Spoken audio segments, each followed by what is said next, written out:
That is amazing. What resilience to even get back on the field. I love it. So crazy. And guess what? They're playing the Swans. Guess who he lines up on his comeback game? No way. He's got a mark, buddy. Holy dooly, what a challenge. It's a good way to test yourself. All right, that is it for us. Remember, if you ever want to listen back, a couple of weeks ago, Marley, we interviewed Anthony Field from the Wiggles. Yeah. It was a heroic moment. Yeah, he was amazing. He's my favourite guest today. And you absolutely need to go back and listen to it if you haven't. So it's at the best of ABC Sport podcast. But yeah, time for us to go off to the footy. See?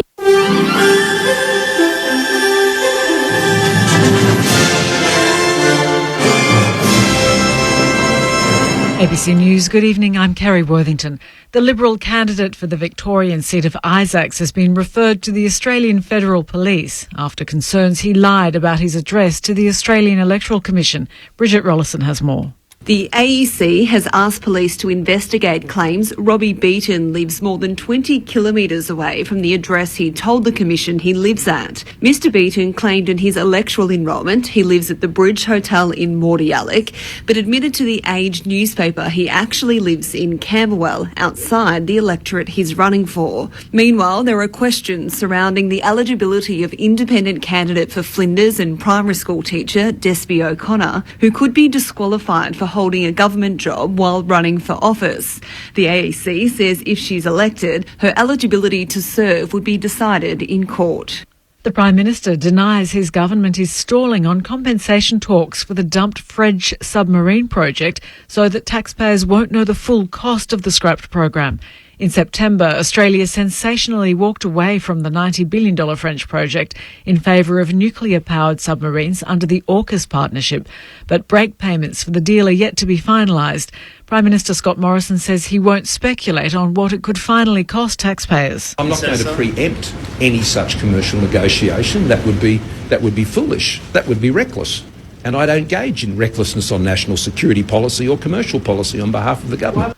The Victorian government has been grilled by the state's Aboriginal Truth and Justice Commission on the pace of its progress to raise the age of criminal responsibility. Joseph Dunstan reports. Appearing before the state's Yurruk Justice Commission, Aboriginal Affairs Minister Gabrielle Williams said the government was working with other states and territories on a plan to raise the age of criminal responsibility from 10 to 12. Yurruk Commissioner and former Supreme Court Justice Kevin Bell told Ms Williams Indigenous communities consulted by the Commission felt it was inhumane, disempowering, disturbing and hurtful to continue to subject children under 14 to the criminal justice system. Ms Williams acknowledged the depth of feeling on the issue, saying the government wanted to make sure broader diversion programs were in place to support the reform. The case of the Russian super yacht the Amadea in Fiji has taken a final turn. Emily Clark reports. In a last-minute attempt to stop US law enforcement agencies sailing the Amadea out of Fijian waters, lawyers for its owners asked a judge to stay the execution of a seizure warrant. But this afternoon that was denied, and the US Marshals Service is now free to move the vessel to the United States and start forfeiture proceedings. The Amadea is believed to be owned by sanctioned Russian oligarch and politician Suleiman Kerimov, and the FBI says it found evidence on board that further implicates the Vladimir Putin ally in criminal activity in the US. British military intelligence suggests Russian forces have stormed the Azovstal plant in the besieged Ukrainian city of Mariupol for a second day in a row, as authorities scramble to evacuate hundreds of civilians still trapped inside. Harry Sekulich reports. The UK Ministry of Defence says Moscow's troops have continued their ground assault on the industrial compound, despite Russia promising a truce to allow civilians to safely escape. The UK says it's likely Russia is launching the attacks in an effort to completely capture the city of Mariupol ahead of its Victory Day celebrations on May the 9th, a day commemorating Russia's role in defeating Nazi Germany in World War II. The United Nations is planning to evacuate hundreds of people stuck inside the steelworks, with its humanitarian chief, Meredith Griffiths, saying a rescue convoy is already on the way. Police have charged a man following a burglary and car chase in Melbourne's West last Sunday. The man was involved in a two-car crash in Melton and allegedly threatened the other driver with a firearm before fleeing. Television footage showed police chasing the vehicle through the streets to Bacchus Marsh, where he was arrested. The 24-year-old Box Hill man appeared before court this evening on several charges, including motor theft, possessing a firearm and reckless conduct endangering life. One of the world's biggest sporting events, the Asian Games, has been postponed as China battles to contain numerous COVID outbreaks. The Games were scheduled to take place in the Chinese city of Chengdu in September. Organisers say the event will instead go ahead next year. More than 6,000 athletes from 45 countries are due to take part in the Games. Tomorrow's weather, scattered showers across the state, mostly cloudy in Melbourne with a chance of showers. We're expecting a top of 15 in the city. Currently, it's 12 degrees. ABC News. The election. It's easy to get lost amongst the polls, policies and pledges. If only there was a way you could make more sense of it. Bridget Brennan from ABC News has an election hack, a way to find out how your views compare to the major parties. Go online to Vote Compass, answer a few quick questions. You may be surprised where you stand on the political spectrum. Vote Compass, exclusive to the ABC. Go to abc.net.au/Australia Votes. ABC Sport. We begin this broadcast by acknowledging the traditional custodians of the land on which this match will be played today and pay our respects to their elders past, present and emerging. We extend that respect to Aboriginal and Torres Strait Islander peoples listening. AFL. Runs into the 50, steps on the right foot, scores the level. This is awesome. What a moment to be here. Roll up, it's time for the show. Forget everything that you know. You ain't seen nothing like this. It's impossible to resist. Kicks from 45, starts right, but it's coming back. It's a miracle at the Adelaide Oval. You ain't seen nothing like. Akers hard up against the boundary in the right corner. Oh, that's one of the goals of the season. That is incredible. Buddy Franklin steps forward now. He's done it. A legend joins the Immortals. Grandstand AFL. Grandstand AFL. Now from 55 goes bang. Oh, he kicked it. He has kicked it. Welcome to the big top. He can be a game breaker, this kid. And he'll kick the goal. It's what he does best. Silvani 2-on-1. Silvani! What a mark in the goal square. We're gonna be kids. Throws up from 55. An unbelievable finish. Taps it down. The big man sorts it out midair. This would be absolutely extraordinary. He is all class. Bolton runs toward the boundary to kick a miraculous goal. He can't believe it. Gives it everything he's got. It's going, it's going, it's there. The superstar on the left. He's got a third. Brilliant. Do you want it? How much do you need it? How much do you want this? We're gonna be kids. The 2022 AFL Premiership season. Grandstand AFL. Goes to Van der Veer. Sweeping hand pass to the board. Shut the door. On ABC Radio and ABC Sport Digital.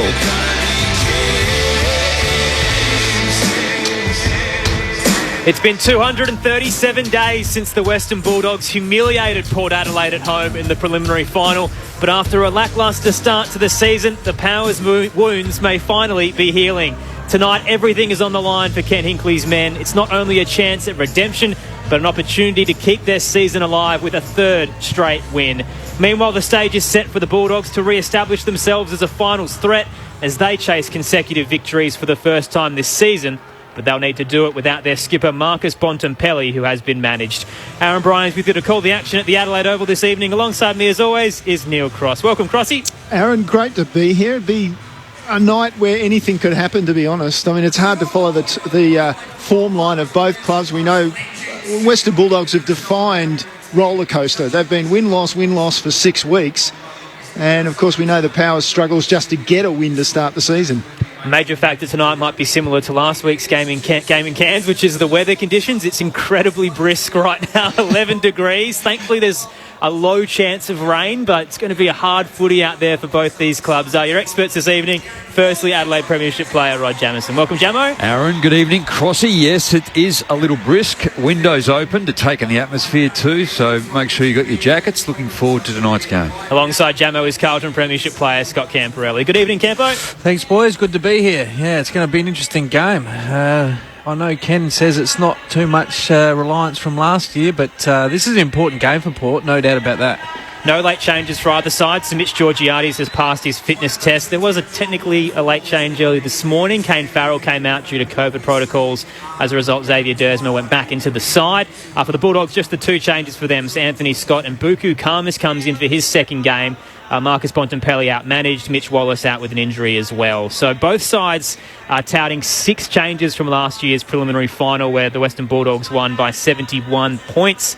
Port Adelaide will be hoping that it'll change and our fortunes will favour them at home this season, considering their start 0-5, and in the past 2 wins against the Eagles and St Kilda, we haven't learnt too much from them. So tonight, Jamo, is really their biggest test. Yeah, and I actually picked them the end of round 7. I thought they'd be 5 wins, 2 losses, Port Adelaide. So they've flipped it the other way round. So they have really struggled. They have got better, I guess, as the games and seasons have got on. But I can't say with any real conviction that they're up and about what a lot of the broader football media are saying to them at the minute, and particularly at home.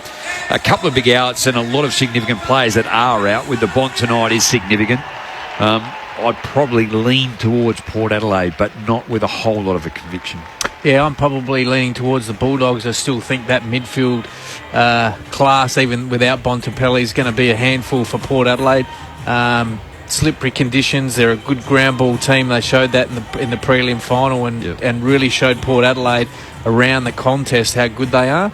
And if it stays a little bit tacky, I think the Bulldogs, when they flick it around, Port's pressure has to be elite just to shut that down. So I'm probably heading more towards the Bulldogs at the moment. In the prelim final, the Dogs won clearances 41-35 and the contested ball count 166-136. And in their 3 wins this season, they've also won the contested possession count. So that'll be a major factor tonight as we watch the Power and the Dogs go at it. If you'd like to get in touch across the evening, the text line 0437 774 774. And in about an hour's time, there's another game happening as well. There's a bit of crossover with our doubleheader on Friday night football at Perth Stadium. The Dockers host the Roos, so we'll give you score updates throughout the evening for that contest. Let's head downstairs and join the 5th member of our commentary team, Liz Walsh, who's checking in with the Port Adelaide camp. Thanks, Aaron. I'm down here with Port Adelaide's assistant coach, Chad Corns. Chad, thanks for joining us. There's been a bit of talk this week, inevitably, about last year's preliminary final loss to the Bulldogs. Heading into this match, has the team spoken much about it, and how do you make sure last year's scars don't follow the players in tonight? Yeah, thank you for having me. No, we haven't spoken about the prelim this week. We reviewed that heavily at the end of the season, and then once the boys returned to pre-season, so we addressed those issues then. I'm not sure you get revenge if that's the kind of thing people are saying in a regular season game compared to a prelim. So, no, it hasn't been addressed this week by us at all. From your perspective, though, what's the difference between the Port Adelaide side that played that prelim last year and the Port Adelaide side that goes into round 8 today? I think we learned a lot about how good finals football is played. The Bulldogs were definitely tougher than us in that prelim. They were a lot better by hand, a lot cleaner when the ball was on the ground. So that's something we really practiced and addressed over pre-season. And I'm not sure we gave some of their players the respect that they deserved during that game either. So, I'm hoping we're better prepared for that tonight. Who were those players and what lessons have you learned from that? They've just got so many, good midfielders throughout their team, and a lot of them, push forward. Some of the backs who I now look after had our time again, I think we would have paid them a little bit more respect than what we did in that game. But in saying that, they probably had, every player that played for them played their role and played well that night. So it wasn't just those midfielders. You thought you were going to go into this game tonight unchanged. There's been a last-minute change. Can you talk us through Kane Farrell's omission? Yeah, Fads has just got one of those head colds that go around a bit these days, which is unfortunate for him because he's returned and displayed some great form, particularly in front of goals. He's so skillful, one of those left footers that most of them do use the ball really well. So we'll miss him, but it does give Xavier a chance to come back in and play a full game compared to just that sub role he played last week. I was going to ask you about Dersma actually. What does he need to do to cement his place back in your AFL side? Yeah, he had a lot of just niggly injuries, and then he got his shoulder, which really affected the way he goes about it because he is so strong in the air and does attack the ball really well on the ground. So that really affected his game style. But we saw some good signs last week. We've seen some great signs, during his training over the last month. So we need him to get up and down the ground and do what he does best. There were also questions over Mitch Georgiades' calf throughout the week, but obviously they were a bit unfounded. No, he's done well to get up, Mitch. He was struggling with a calf injury last week. Got up just in time for the game up in Cairns. It definitely hampered him during the game, and there was no funny business about the sub with him. He definitely needed that. Couldn't have gone through the last quarter, and he had a very light start to the week. Got through the captain's run yesterday, so he's good to go now. What do you think, looking at the game tonight, is going to be the most crucial element to beating the Bulldogs? Yeah, well, I'm not sure what it's been like here at Adelaide, but it's where I live up in the hills. It's been raining pretty heavily all day, so it's the first time I've been out on the ground so far. It looks pretty good condition, which Adelaide Oval normally is, but it'll be slippery. So like I touched on before, we're going to have to match their hardness. We're going to have to match their cleanliness by hand. And guys are just going to have to step up and keep improving. We had a pretty promising last couple of weeks. Doesn't mean much if we don't get the job done tonight. It's really cold tonight too. It's sort of, winter footy's finally arrived in Adelaide. Does that have an impact either? Maybe for the guys on the bench, but once you're out there, it's I used to love playing in conditions like this. A little bit dewy. The colder the better, because you do heat up pretty quickly once you're out there. Marcus Bontempelli, obviously a big out for the Bulldogs tonight. Does that change your plans at all? No, not at all. Like I touched on, they do have so many good midfielders that can play. Hey, guys, good to see you. Sorry, that was just Adam Treloar coming up to say good day, a great guy who I had a bit to do with at GWS. So, one of the nice people of football. But no, obviously he's a great player. Can be damaging both in the midfield and up forward. Gives you one less thing to worry about, but they've still got 23 guys that can come in and play their role as well. Sam Powell-Pepper, he's playing his 100th game tonight. Many are saying he's in career best form. Yep. Can you just give us an insight into his season this year, which has really, seen him grow into, Port Adelaide footballer, I suppose, yeah. and how much pride does the club feel that he's reached this milestone? Yeah, Pep's one of those guys that everyone loves. I know that gets said a lot, but he is one of the great people that I've ever come in contact with at this footy club. He lived with me for a couple of months a few years ago, and I remember taking him around to my dad's house, and there's Nicole, dad's wife, and I've got 3 sisters, and just the way he treated them, they still talk about years later. So everyone's pretty pumped up for Pep. Hopefully he's not too pumped up, because he doesn't need to go harder at the footy than he already does. We really respect the way he plays. It'd be nothing better to be able to carry him off tonight. Would it win? Yeah, definitely. And just lastly, Charlie Dixon's obviously back in the SANFL tomorrow. The club must be pumped to see him back on the field.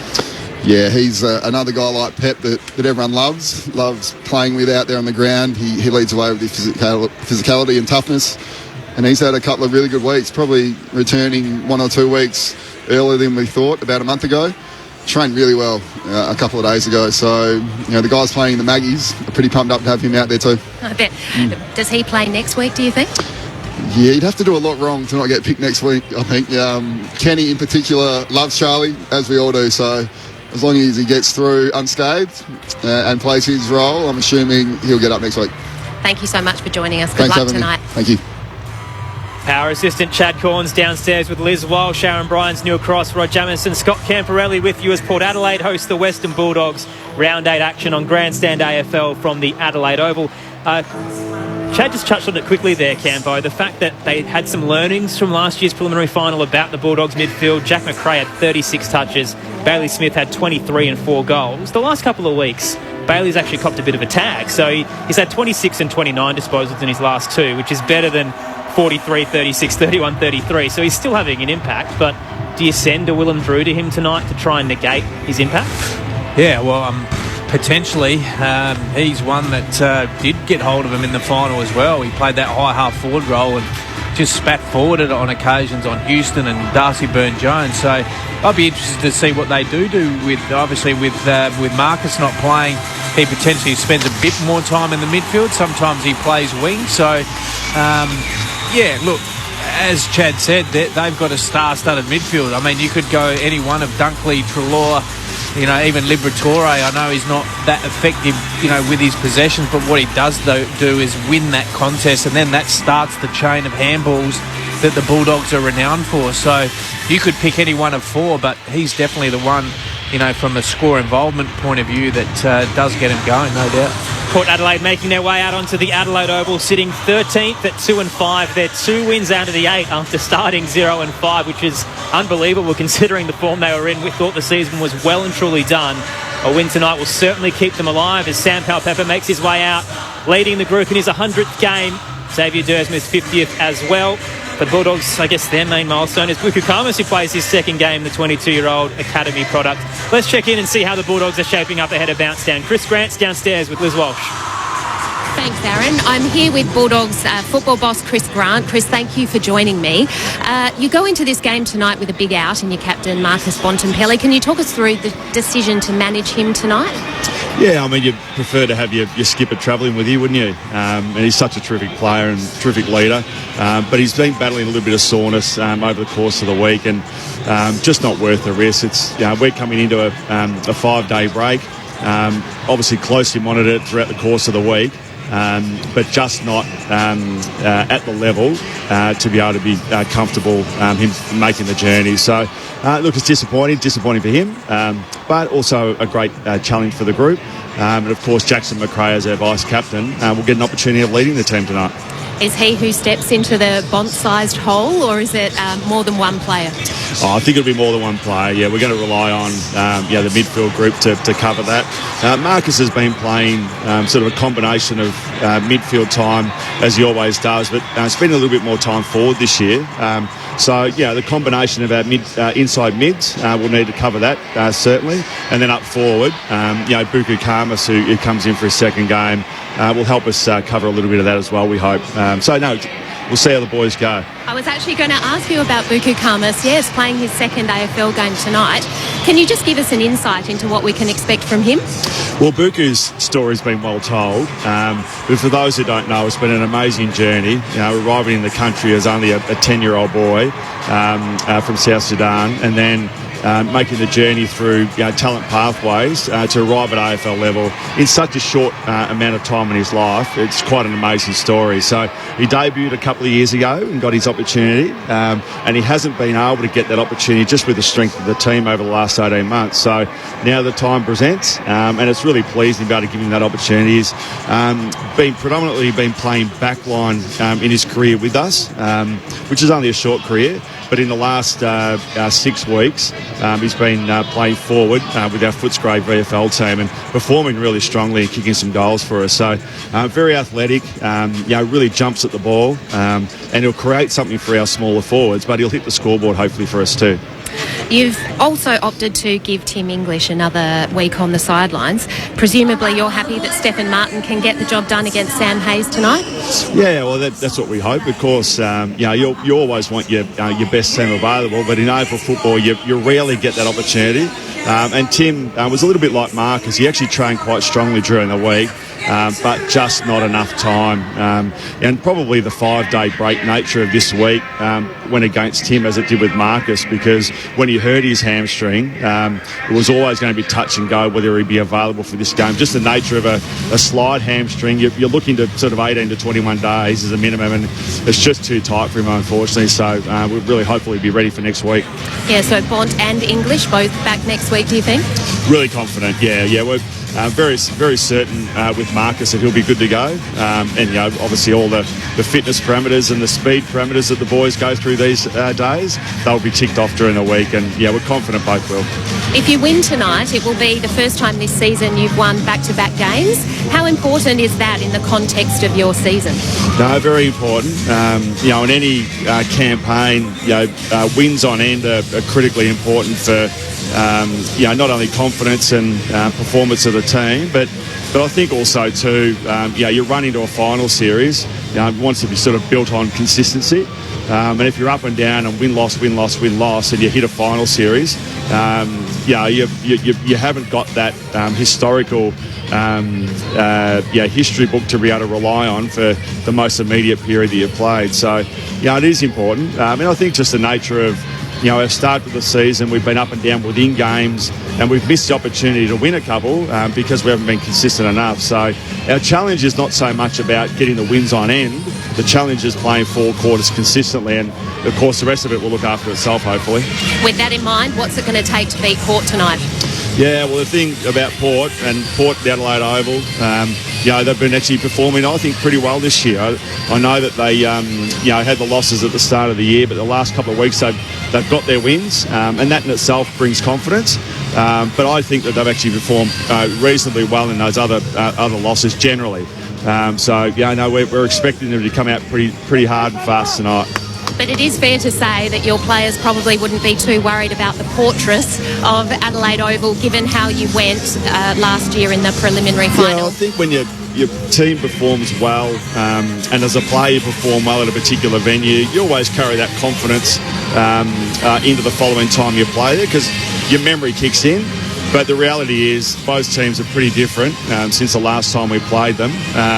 The nature of the game's very different too. I mean, last time was a prelim, different emotion than what it'll be tonight. So it's a challenge for both groups to deal with that challenge tonight. Of course, I'm really hopeful and confident that our boys will be able to do that tonight.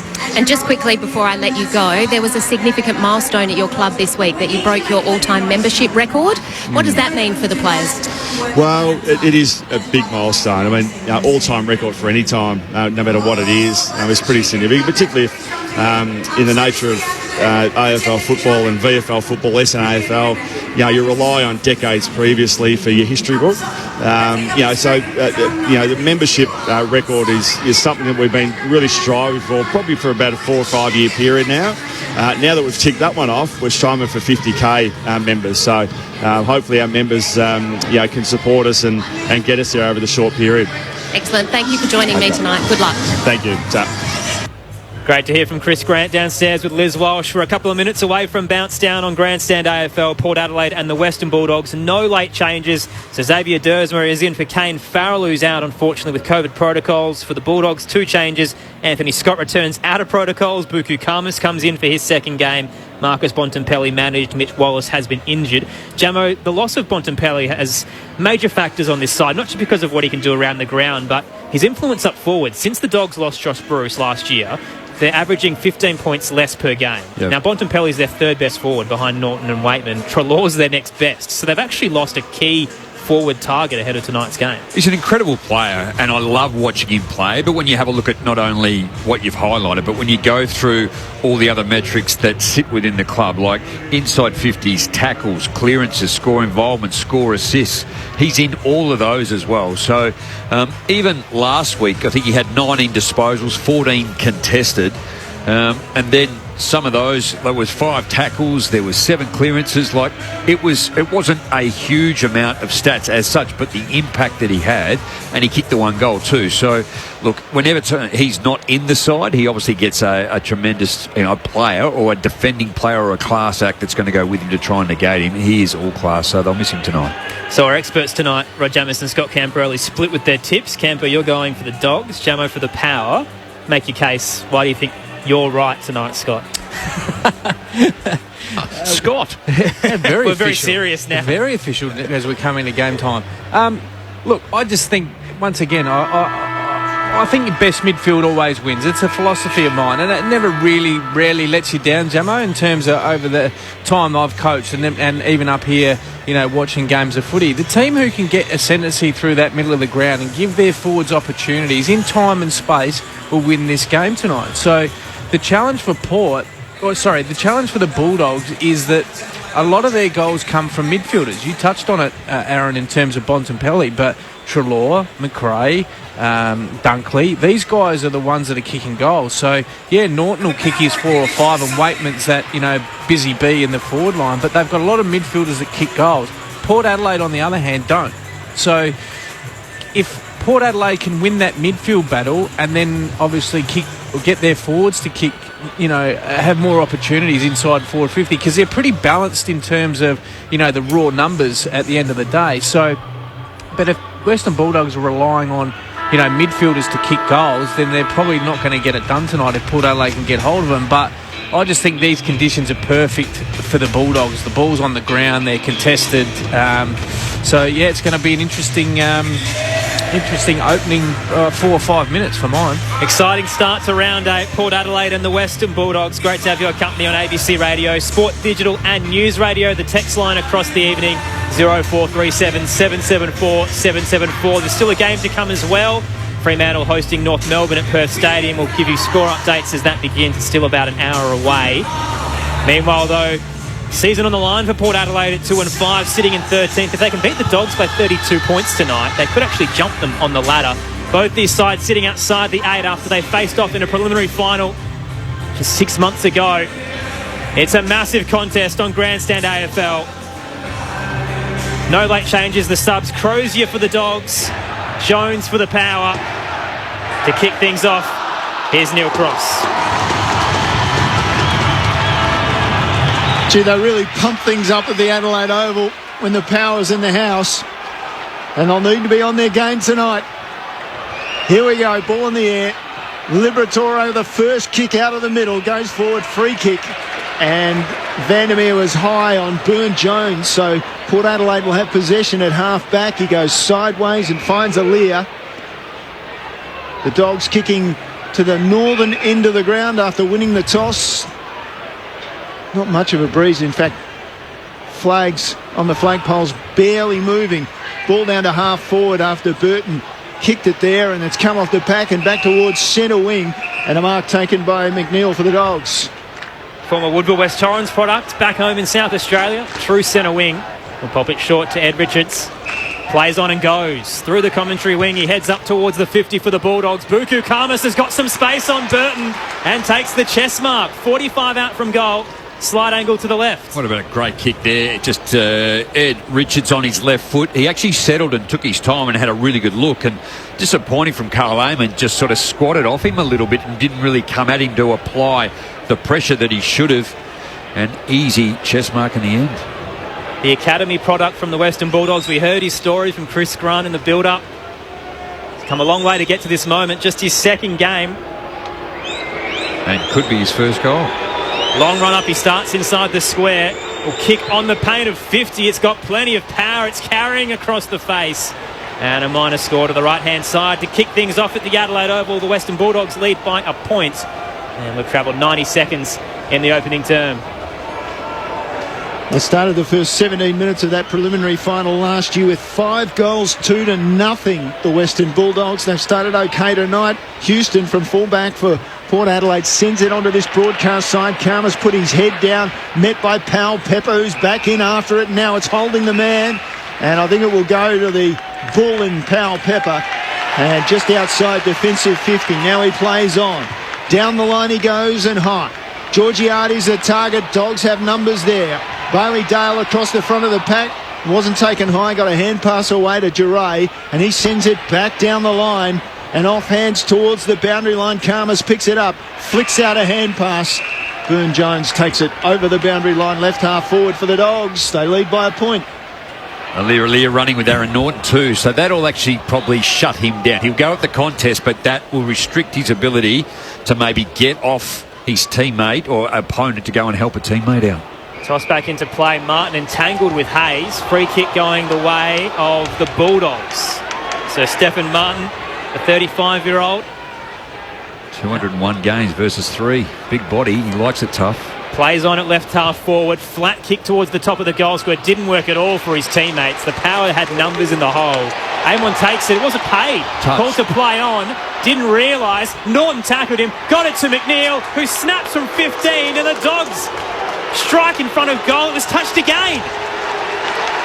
The Dogs are celebrating. They have no idea that the goal umpire has signalled to behind comfortably.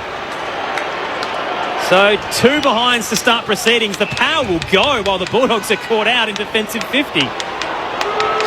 We're going to have a review now. So Burton was quick to bring the ball in for the Power, and he found Rosie outside defensive 50, and the umpires had decided, no, let's have a look. Either one of the umpires or the goal umpire wasn't satisfied. Nah, it's a goal. He hasn't touched that. Is it Ryan Burton's claiming that he touched it? But it's about 3 fingers away from it. Oh, it's miles from his hand. Yeah, it must have been the breeze. My gosh. So it then becomes, well, was it inside the post? And it clearly was. So we're going to have a reversal of this. That's ruined our scorebook straight up, Aaron. Poor Craig Davis back in the studio is going to have a bit of trouble piecing that together as well. Messy start. How could they get that so wrong? The goal umpire was very confident, immediately signalled the touch. The Dogs players knew it was through, and it'll be confirmed as a major. Just to get the Port fans on their feet early. Lachie McNeil with the opening goal for the Western Bulldogs. And it eventually comes at the 4.5-minute mark of the opening term. They lead 1-1-7. Port Adelaide yet to score on Grandstand AFL. Yeah, I was just trying to see on the Amon one. That was the one that caused, I guess, the panic there. I couldn't see it on the replay. It was touched. Yeah, but off the boot, obviously. Off the boot, yeah. I couldn't quite see it on the replay, but yeah, that caused some issues. And then obviously Waitman picked it up, and good finish by McNeil. That's a good start for the Bulldogs, and they've dominated territory already early in the game. 2 inside 50s, 2. Go back to the prelim. I know everyone's sort of dismissing it a little bit, but they kicked 7 in the first quarter to Port Adelaide's 1. So Port Adelaide have always spoken about starting well, and it's something they've struggled with. Coach Ken Hinkley mentioned during the week at his press conference that, yes, they have had a look at what happened last year. They're aware of it and what they can improve. We're going to have a recall of the bounce, and that upsets the fans as well because Hayes had the better of the tap that time. So here we go. It is on at the Adelaide Oval. 7 points the margin in favour of the Dogs. And it's Martin that takes it out of the ruck. He gave a hand pass back to Liberatore. He was held briefly. There was a jumper hold, and he'll take the free kick towards the back end of the square. Out wide he went for Treloar. Logo centre wing, eastern side. Quick hand pass across to Dunkley. Dunkley goes inside forward 50 for the Bulldogs. Off hands. Bailey Smith takes it from the pocket. They've got 2. What a start for the Dogs. 2-1-13. Plays Port Adelaide. Well, they haven't even gone forward yet. They're on nothing after 6 minutes of the opening term at the Adelaide Oval. Your experts on Grandstand AFL, Rod Jamieson, Scott Camporelli. Well, I'm just looking at the replays. Darcy Byrne-Jones is his direct opponent. He just runs to the contest. I mean, it was a lucky bounce. It bounced into his hands, but inside D50, this is the bloke that actually, if you talk about learning something from a final last time, he was the one that got him going last time. So Darcy Byrne-Jones, I understand that you want to try and win the ball, but you're inside D50 and put your arm across probably the best player, if not in the competition at the moment in terms of finishing. So they'd be really disappointed with that, Port Adelaide. They're getting belted through the middle of the ground. Port Adelaide supporters are arguing whether that was a free kick. You can't just grab the guy and sling him. Bailey Smith with 23 touches and 4 goals in the prelim final. He's got 1 already off his first kick. In the middle, Wines trying to get away from Treloar. Got a handball away to Drew. Paddled it to Boak. Shrugs the Treloar tackle. Gets it off to Rosie. Now the power can surge through the middle. Drew into the 50. Dogs have numbers, and Bailey Williams takes it on his chest in the hole. First time inside 50 for the power. Wasn't a great entry. Williams now for the Bulldogs. Heads to the eastern side. He spots McRae. Flew against Rosie. Spoiled from behind. Rourke Smith keeps it in play along the deck. Nice little socket to centre wing. Cut off by Boak. Hands it inbound, uses Dumont, then back to Drew and Boak and retreats to Houston. Pops it up to left half forward for the power. Early fly from Dersma, couldn't take it, and offhand it'll roll over the boundary line. There's a free kick in the contest. Yeah, I think you'll find it was just hanging on. So the Bulldogs have it at right half back. They lead 2-1-13. Port Adelaide yet to score. Tim O'Brien, great acquisition from Hawthorn. Former Adelaide boy across to Hawthorn, and now with the Dogs. Long he goes with a kick, comes off hands. Travis Boak takes it, immediately swallowed by a couple of Dogs, and we'll get a ball up. Hayes coming in opposed to Martin, and the Port Adelaide ruckman gets it down. It bounces back to Martin though, and then he fishes out a hand pass. Back they go, the Dogs. It'll be a free kick this time for over the shoulder. It's going to come back, and it'll be Treloar who's going to take the free kick. He was the man who burrowed in, and boy, he kept his head down. I don't know if that was necessarily within what the rules say, but he got the free kick regardless. Treloar pops it short inside to Bailey Dale. Still on the logo outside the square. Plenty of time before he's called to play on. The All-Australian half-back pierces it down the line. Straight to the chest of McRae. Still short of right half forward for the Dogs, kicking to the northern end. McRae plays on. Heads inside the 50, centrally to Norton, who was pushed in the back by Aaliyah. Umpire didn't see it. Spilled to ground. Comes out towards Bonner, who'll chip it short out of the 50. Intended for Wines, who had his back to the footy. And coming across, Dale will knock it over the boundary line to be tossed back into play. Right half forward for the Dogs. They're up by 13. They just look slow at the moment, Port, don't they? In their back line, particularly, just players just giving them way too much space.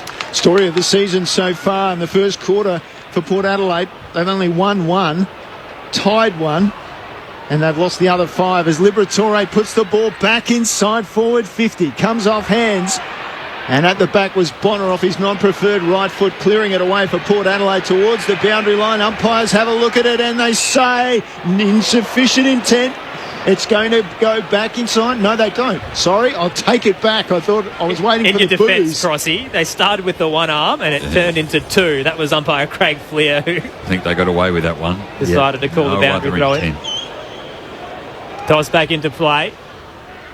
Hayes beat out Stephen Martin but couldn't get a clean tap down. Rosie just threw it on the boot, a tumbler up to the logo western side. Beautifully picked up by Finlayson, who gave it back to Rosie. He's looking good through the middle.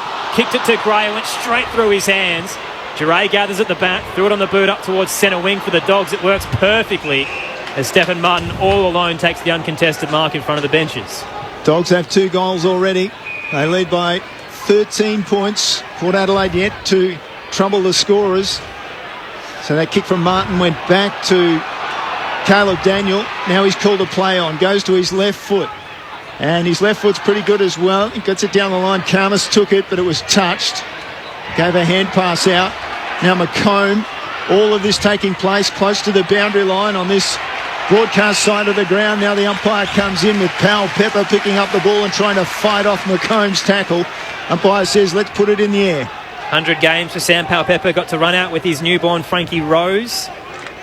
Nice moment for the Powell midfielder. Tapped down in the contest. He put his head over the footy, Powell-Pepper, trying to wrench it out, as did Drew. Tackled over the line by McRae. Boundary throw in to come. Aaron Bryans, Neil Cross, Rod Jamieson, Scott Camporelli, Liz Walsh with you as well. We'll check in with Liz shortly. We didn't get to her before bounce down, and conditions are pretty cool down there. Toss back into play. In front position, Cordy now in the ruck for the Dogs. Beat Powell-Pepper. The odd man out in that ruck contest. He did well to use the body of Powell-Pepper to bump Bailey Smith. Couldn't gather. Bailey Smith could. Threw it on the boot up towards the 50. Houston was sitting back. His handball wasn't great to Aaliyah. He's put him under pressure. Waitman uses the tackle, even though the height disadvantage was there, and did enough to force him over the boundary line to force it to be tossed back into play. Left forward pocket, about 25 out from goal for the Western Bulldogs. 2-1-13. Port Adelaide yet to score. 12 minutes played. Played in front of the Western Bulldogs forward half, 6-1 inside 50s. Beat me to it, Gemmo. Ball comes back into play. We're a team, Crossy. Out it comes in the direction of McComb. His kick partially smothered. It got to McRae. Tackled. Umpire's head high. It was Houston who was in on him. That in the new interpretation, that should be holding the ball. Yeah. He's tried to shrug that, and that's the cause for high tackle. That should be holding the ball. So he's been set on his angle, which from where on, sitting up in the grandstand, looks like he's been set on an angle judged by the behind post rather than the middle of the goals. In any case, McRae in the left forward pocket, so tough for a left footer. And he hits it straight and hard, but to the left slightly for the minus score. The Port fans are up and about. They're not liking necessarily what they're seeing from their side, but the umpires are rather upsetting them as well. Port Adelaide play on through Bonner. Long kick up to the western wing. Finlayson caught behind Williams. Has to slap it over the boundary line. Let's check in with Liz and see how she's doing in the cold conditions. Yeah, winter footy has well and truly arrived at Adelaide Oval. Thankfully for now, today's scattered showers have cleared, but it's currently 11 degrees. A couple of the Bulldogs players have come straight from the ground and onto the mats and getting their hamstrings worked over, so maybe that's how cold it is down here. Toss back in. Powell-Pepper might have actually won that ruck contest against Cordy. McRae tried to flick a handball out. It was cut off by Rosie. Port Adelaide now with a tumbler up towards centre wing. Bailey Williams came across, knocked it over the boundary line deliberately. Free kick to the power and Jeremy Finlayson just behind centre wing. inconsistent year for the former Giant, and his kick is very short to Bonner, called to play on, immediately tackled. Finlayson's kick is smothered by Waitman. Bonner has to dive into the footy, Waitman onto him, and a ball up will occur exactly where Finlayson had his free kick. Wasted opportunity for the Power. Well, he kicked it to Bonner, and really Bonner was just standing next to the bloke on the mark. Well, it's a dogfight, and naturally the Western Bulldogs are winning it thus far. It came to Bonner off the ruck contest, hit it down to half forward, tapped inside nicely by Georgiades. Dersma picks it up, and inside 50 finds Robbie Gray. He takes the mark, 25 out, slightly to the right. Chance for Port's first goal of the night. Oh, you got Taylor Giray. I think he's just sitting off Robbie Gray. Way too much space. I think it was Xavier Dersma who had the footy. Congratulations to him on his 50th. Just had to lace him out. Robbie Gray. 5th game of the season for Gray. And he's done it. He's put it through. Port have scored. It's taken them 14, nearly 15 minutes in the opening quarter. They have their first on the board. 1 straight 6. Western Bulldogs 2-2-14. Well, that's what he's there for, Dersma. I mean, his polish, his kick inside forward 50, that's the best or most valuable kick in the game. Anyone can kick it around to an uncontested mark, but to be able to hit a player at full speed and just lower his eyes to Robbie Gray, I mean, that just... We saw that. Who was running through the middle of the ground earlier and it flew past Robbie Gray earlier? Can't remember who it was now. About 2 minutes ago. Just airmailed him, and that just gave the Bulldogs back. Instead of just dropping it just into his flight, into his running path. Connor Rosie. That's correct. Yeah, thanks, Jamo. So that's the difference, and that's going to be Port Adelaide. They need to get bang for their buck once they get it in there. Dogs by 8 in the middle, high bounce. Martin slapped it down, went in front of Boak and McRae. McRae won out, got a handball to Bailey Smith, pushed as he kicked it. It's a shank along the deck to centre half forward. Bonner cuts it off with an underground handball to Burton, sold him into danger, tackled. McRae gathers, piercing kick into the 50. Caught it, knocked it down to McComb, who's tackled by Jonas, and holding the ball is the call. Free kick to Port Adelaide in defensive 50. The skipper stands up when they need him to. Great tackle. Over at Perth Stadium, no late changes for the contest between Fremantle and North Melbourne. The subs there, Neil Erasmus for the Dockers, Jack Marnie for the Roos. As Port Adelaide head up the western wing, in front position, Martin with a double fist down to McRae. Kicked around the body up towards left half forward, and Alir just comes through with a huge fist. Smashes it over the line. Boundary throwing to come left half forward for the Dogs. 2-2-14. They lead Port Adelaide 1 straight 6. McRae up to 7 possessions already. Ruckman go at it again. Martin gets to the front. Comes down to Liberatore. Through a tackle, then out to McRae. And then near the boundary line was Smith. Hit it inside forward 50. Picked up by Jonas. Quick hand pass along the ground. Picked up by Boak and then Drew. And then forward hand pass found Amon in space. Runs it out. Sends it across. Diagonally across the centre square to Marshall. Marshall sends it long, one-on-one. Georgiades, they come from everywhere. Pal Pepper gets there. DeRay's with him, took him down. Umpire called play on. Dogs force it over the boundary line. And it was insufficient intent that time by Gardner. And Motlop will take the free kick. 25 around from goal in the left forward pocket. Yeah, that's fair enough. I love the way Port moved the ball then. It was Amon was the one. I mean, that was just a beautiful kick, weighted kick in front of Marshall, then rolled back into the corridor. Georgiades just missed the flight of the ball, but really good inside 50. Motlop around on the angle, hooks it around beautifully. Port Adelaide have answered back. Dogs kicked the first 2 goals. Port have replied with 2 of their own. Western Bulldogs 2-2-14. Port Adelaide 2 straight 12 after 17 minutes of the opening quarter at the Adelaide Oval on Grandstand AFL. The only thing with that entry for Port Adelaide too, just having a look at it, was Ryan Gardner. I reckon Sam Pepper just had to stay out of the area. He had Georgiades just one-on-one and probably a little bit beat. Then there were 2 defenders that actually convert on the actual contest as Pal Pepper came through. So it made it a 3-on-2, and then ultimately Port Adelaide getting the goal. But they just moved it so well to give themselves a chance. Just keep it space open and have a think about where you're actually running to allow your teammate the best opportunity. Clearance battle going the way of the Dogs at the moment, 12-7. Sam Hayes wins it down in the middle, but bursting through is Bailey Smith again. Heads into the scoreboard pocket for the Dogs. Cordy caught behind Alir, who brought it to ground. coming through. McNeil wrapped up in the tackle. Just lost the footy in it, but the umpire will call the ball up regardless, close to the boundary line. Bulldogs by 2 points. 2-2-14 plays 2 straight 12. Quick reset in the pocket. Knocked down in front of Aaliyah. Gathered his handball was intended for Boak. It carried over the line. There's a holding free kick, though, late after he got the handball away. So free kick to the All-Australian back. Not much in that either. Aaliyah with a short pass. And it was taken by Houston. He goes across the goal face, finds Bonner. He takes the mark, immediately plays on. They switch to this broadcast side to Burton. Just inside defensive 50. Goes down the line. Wines takes a look over the shoulder, then realises the kick was meant for him.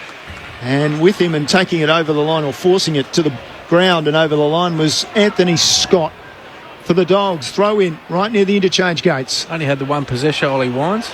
3 inside 50s to Port with 2 goals. 9 inside 50s to Western Bulldogs. Port Adelaide having to defend a lot. Toss back in. Hayes won it down to Boak immediately under pressure, but paddled it towards Butters. Kicks around the body. On the bounce, Pepper was there. It bounced off his chest. Coming through Motlop. Throws it on the boot into the 50. Right forward pocket. 2-on-2 and Finlayson wins out. Graded enough to take a hold of 2 Dogs defenders. Finlayson came across and clonked it on the chest. He's 20 out from goal, tight angle to the right. Now that's their Achilles heel, the Bulldogs. You know, in terms of the tall defenders, one-on-one, they like to play off.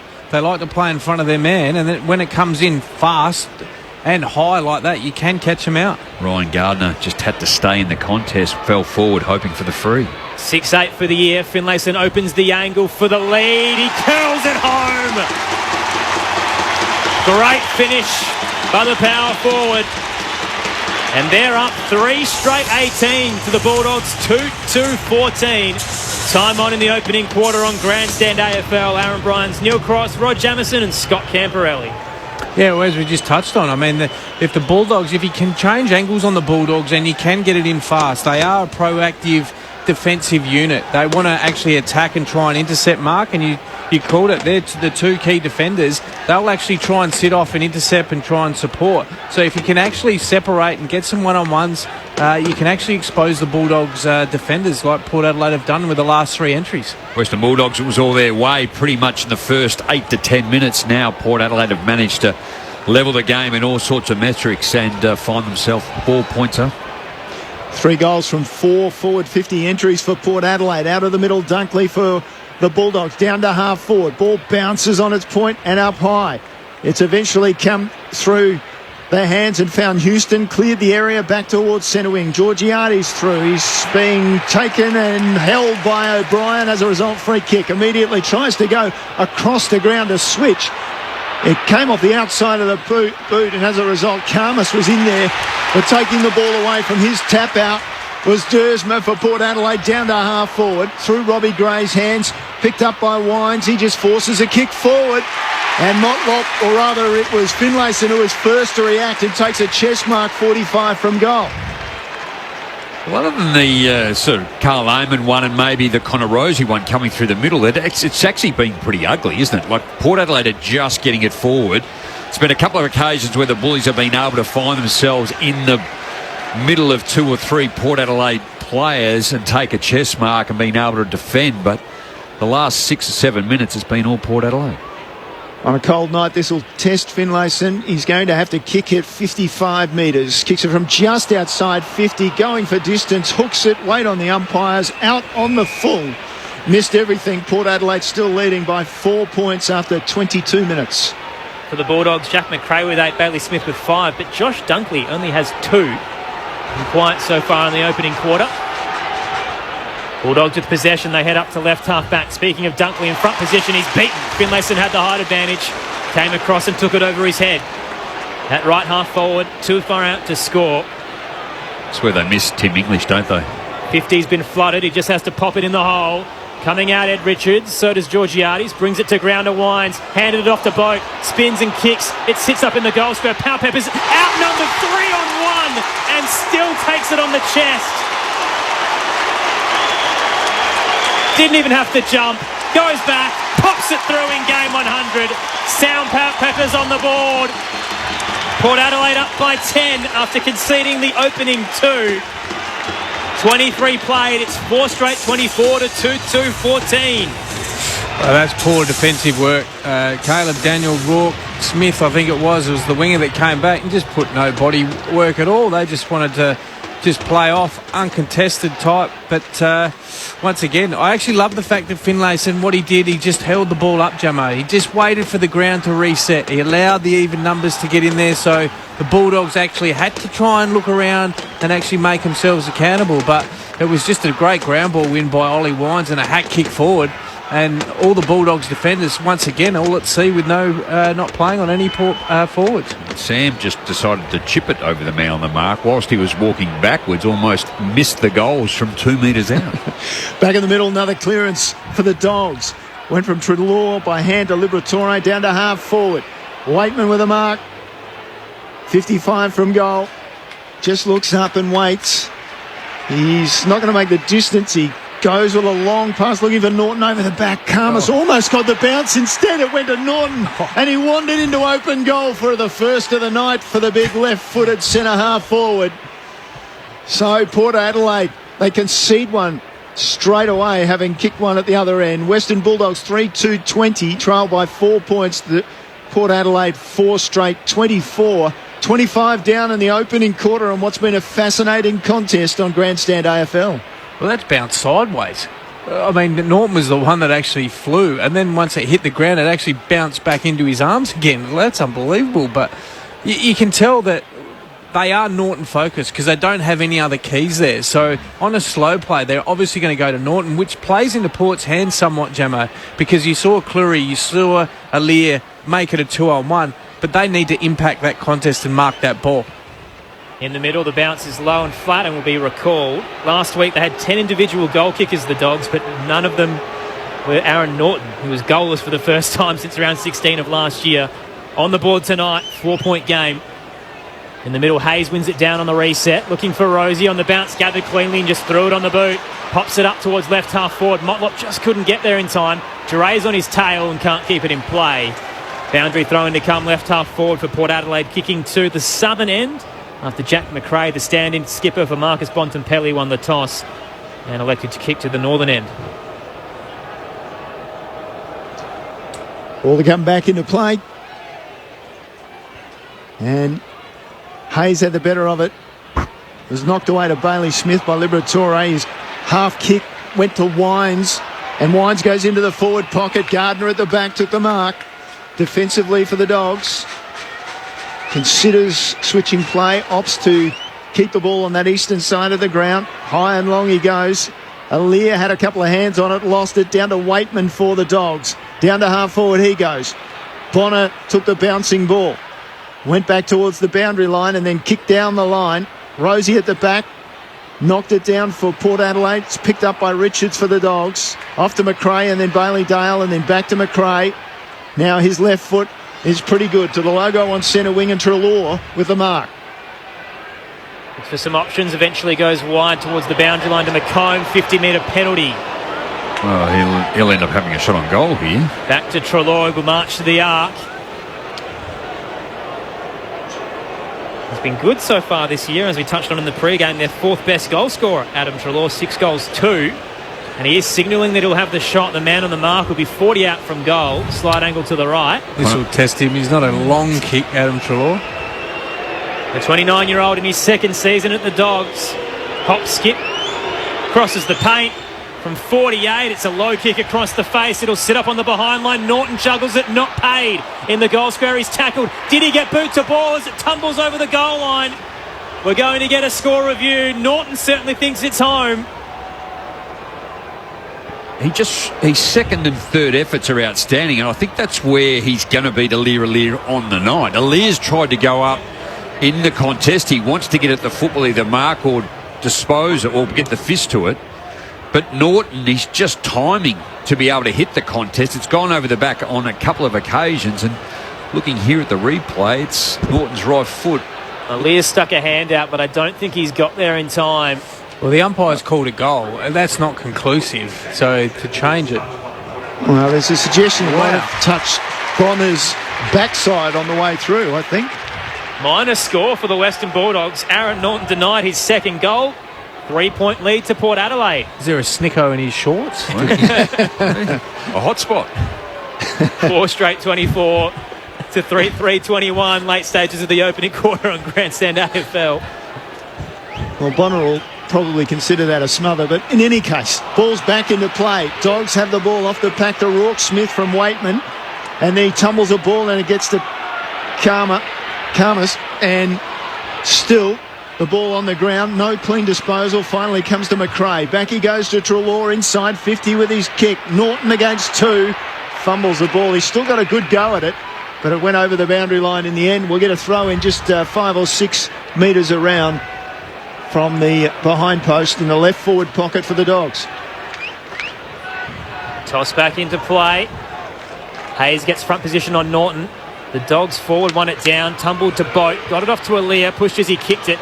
Hit the chest of Amon, who wasn't really expecting it. Ricochets to the ground. Was still 35 out from the Dogs' goal. Amon can pick it up again. Gives it to Motlop, then Boat. Port Adelaide exit the 50 and find Finlayson at right half back. He's calling for players to come across from the eastern side, give him some options down the wing. Plenty of targets now as he's called to play on. Heads in front of the benches. Marshall gets a clean run and a rise. Can't clunk it. Spilled to Gray though. Hands it to Rosie. Amon sold some candy and then smashes it towards the 50. It's a 2-on-1 against Butters, who's brought down by Dersma. No free kick. Cleared by Gardner to Karmas in the centre square for the Dogs. Backs up and thought about going. Did go to Vandermeer. Down to half forward. Takes it in stride. Out wide in this scoreboard pocket, goes long for Norton from behind. Had the sit and took it away from Aaliyah right at the top of the goal square. Dogs are going to get another goal in this opening quarter. Well, I was watching the transition, Gemma. I don't know if you were watching as well, but Norton was the one that took off, and Aaliyah went early because he said, I'm going to get back and support. And Big Sam Hayes, the ruckman, was doing his absolute best to try and cover for him, but he just had the sit, and what a great kick inside 50 to give him that opportunity. Norton strides in, kicks his second for the night. Dogs retake the lead. Well into time on in this opening quarter. It's the Bulldogs 4-3-27. Port Adelaide 4 goals straight, 24. It's down to 31 minutes on Grandstand AFL. Here's your experts, Rod Jamieson, Scott Camporelli. Well, Buku Karmas is having a tremendous first quarter. 5 disposals, finding the space. He's a left footer, uses the football well, knows where to go, and then it was Vandermeer who was able to just put the kick over the back to allow Norton to run on it. If I'm Port Adelaide, like Aaliyah has actually just got to go with him. He's got to shut him down as opposed to trying to go up at the football himself. I'd just shut him down for 5 or 6 minutes until you find your feet again, because Norton is dangerous at the moment the way Aaliyah is playing him. He's their only key tall as well. Karmas is 190 centimetres, so they shut him down. They shut out the aerial threat. In the middle, knocked down in front of McRae, tackled by Drew, but got it to Treloar. Sold some candy around Hayes and pops it up to right half forward. Vandermeer uses the body to get rid of Bonner and then gathers at the back, races into the 50 from 45 for the Bulldogs. He pops it up in the goal square and it's dropped. Dunkley had a hand on it, couldn't reel it in. Spills out. Norton, Dunkley there as well. Vandermeer, someone trying to get a boot to ball. Aaliyah dives onto the footy on the goal line. Could be a try, he can't get it over. Ball up to come. Right in front of the goal face for the Western Bulldogs. They're up by 3. Great smother, Darcy Byrne-Jones I too. tell you, he's lucky was Aaliyah again. He had a good piece of Aaron Norton as well. Ball knocked off the ruck contest and over for the behind. So a rush behind for the Dogs. 4-4 on the board. 4-4-28 plays 4 goals straight, 24 after 32 minutes in this long opening quarter. But gee, it's been good football, really quick to watch. Port Adelaide exit the 50, but straight back to the Western Bulldogs. Claimed in the pack by Tim O'Brien, the former Hawk, into the 50 for the Bulldogs. Front position is Cordy, stuck a hand out. There's a whistle in the contest, and it's going Port Adelaide's way. We toss back to Aaliyah. Your umpires this evening, Lee Fisher, Jamie Broadbent, Craig Fleer. So Aaliyah called to play on, heads up the western wing for Port Adelaide. They're down by 4. Early rise from Martin, another whistle in the pack. It's going the Bulldogs' way this time to Tim O'Brien. Robbie Gray, was he shepherding, I think? He out to have a run at the footy. Plays on, heads towards the top of the goal square this time. It'll sit 30 out and Norton will get a rise. Couldn't grab it. Spilled to Boat. Quick clearance out of the 50 to Butters. Pushed so he couldn't take the chest mark. Dale can gather at the back, the offender. Handball's off to McComb. He'll retreat back. Uses Duray. He's pushed as he kicked it. Bounces into the 50. Bailey Smith caught behind Burne-Jones. He can get it out of there, the former All-Australian, into space. It'll sit up forward of centre wing for the Dogs. And just before the boundary, no, just after the ball went over the boundary, Duray was looking for the hand pass, so we'll get a throw in.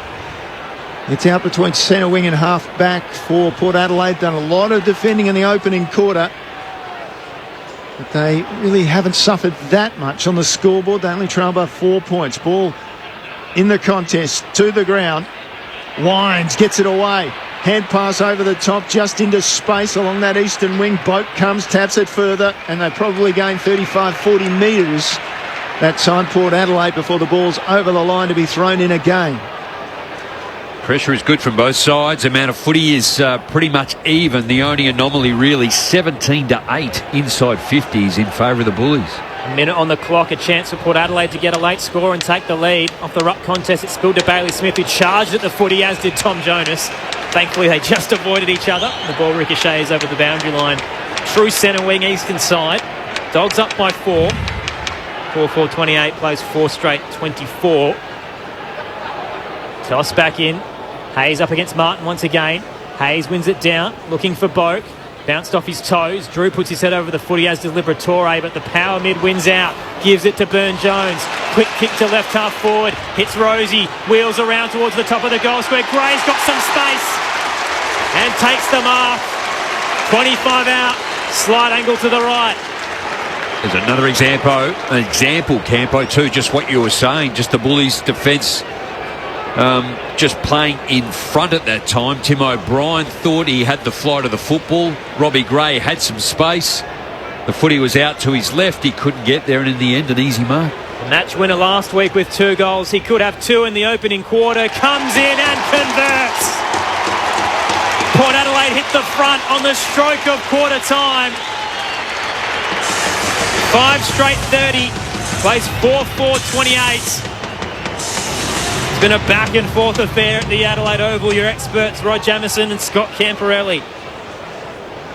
Well, as you touched on it, Jamo, if you're a kick away, the general rule, Jamo, I guess from my perspective, if you're a kick away, go back shoulder on your opponent, so particularly one-on-one on Robbie Gray. He's one of the best one-on-one players in the competition. If you don't put any physical pressure on Robbie Gray inside forward 50 and he's got space, you're asking for trouble. So, but let's take our hats off to Connor Rosie. That was just a beautifully weighted kick, advantage side. Once again, a kick inside 50 to an opponent is the most valuable kick you can do. Connor Rosie with 7 disposals this first quarter.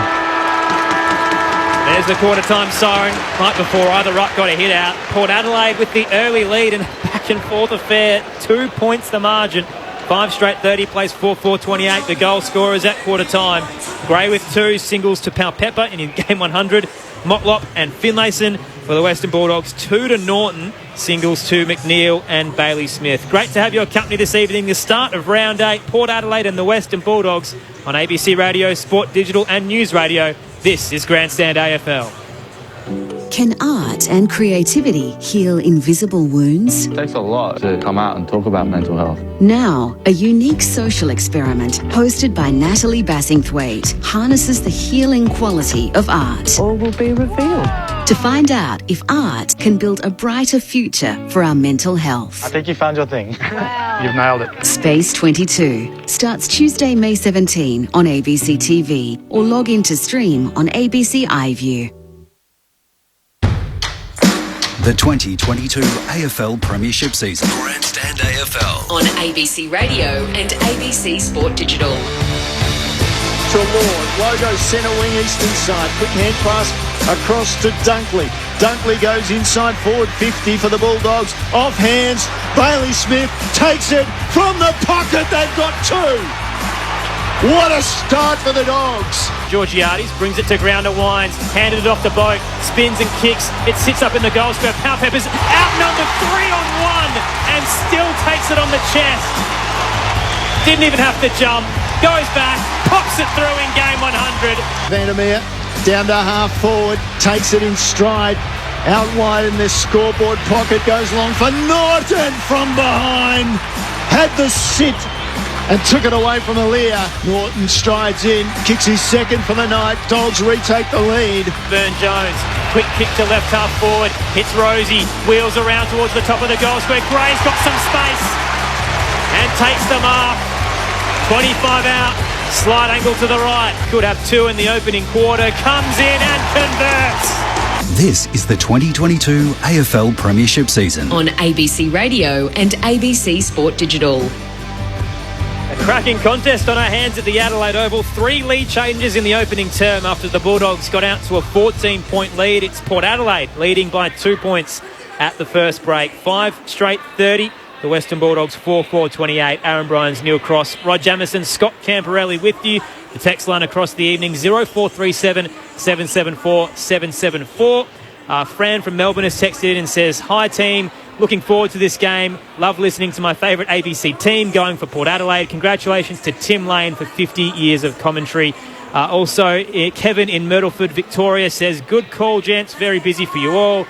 I enjoy listening on a very cold night." It's chilly here as well, Kevin. At the moment, we're headed towards 10 degrees. Poor Liz Walsh downstairs is certainly rugged up and keeping an eye on things at ground level. There is another game on tonight as well, which is about to start in about 10 minutes' time at Perth Stadium. Fremantle hosting North Melbourne. No late changes there. Neil Erasmus, Jack Marnie, the subs. If you'd like to hear the coverage of that game, jump on the AFL app. There is an ABC call available to you. But at the moment, it's a thriller here. 2-point game. Port Adelaide up at the first break. Jamo Campo, how'd you see it? Yeah, well, it was the Bulldogs jumped out the blocks. I guess a bit like the final. I mean, everything was in their territory, contested possession, clearance inside 50s. They probably didn't get reward for effort, but the at least Port intercept, Jamo. They had 15 intercepts in their back half, but the only problem is they only got 2 inside 50s from that. So the Bulldogs actually defended really well, and you touched on it. Both teams' pressure. I thought the Bulldogs' pressure was good early, and then Port got themselves going after that first goal. But the challenge for the Bulldogs is their defence. Port Adelaide have had 9 inside 50s, and they've had 6 scoring shots. They've kicked 5 straight. But the interesting thing, Gemma, and we were talking about it in terms of how proactive the Bulldogs' defenders are. Port have had 5 marks inside forward 50 for the game. Now, normally a team would average probably 8 or 9 for a game.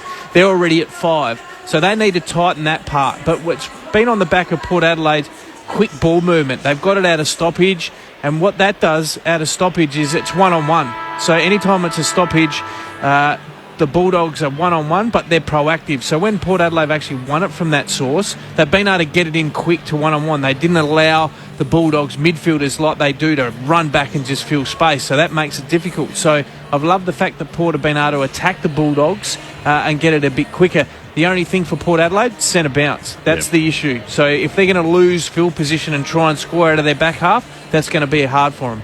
Well, McRae's got 5 clearances. Liberatore's got 3 out of the centre too. So it's made it difficult for Port Adelaide to win it in that particular area of the ground. But to your point, you know, you've had Taylor Duray, Tim O'Brien and Ed Richards have all found themselves on Robbie Gray at some point because of how quickly Port Adelaide are moving the footy. So not the ideal matchup that they want in terms. You want to be able to lock him down, and probably it's Ed Richards is probably the player or at the moment to be able to do that. But because they're moving it so quickly, it's actually really difficult as Campo Highland. I love it when the Bullies are up and about. They throw it around and it's live, and they just didn't get the outcome of what they needed with the amount of inside 50, 17-9 in that quarter. So Port defended well, moved it quickly when they had a limited time, but geez, Western Bulldogs are a dangerous side.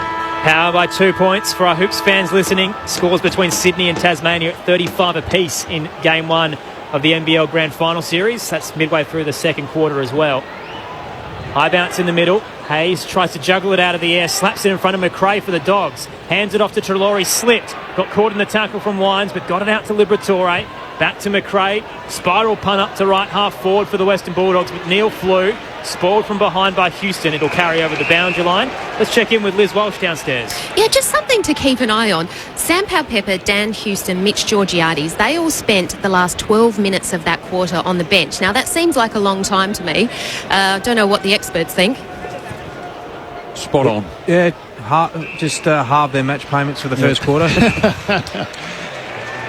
Off the ruck contest, free kick given away by the Dogs to Wines for Port Adelaide. Gave the hand pass to Bonner down the line near the interchange gates. He finds Hayes and he hand passed outside when he had about a metre to spare to Dersma. Dersma then was able to get clear, kick down the line.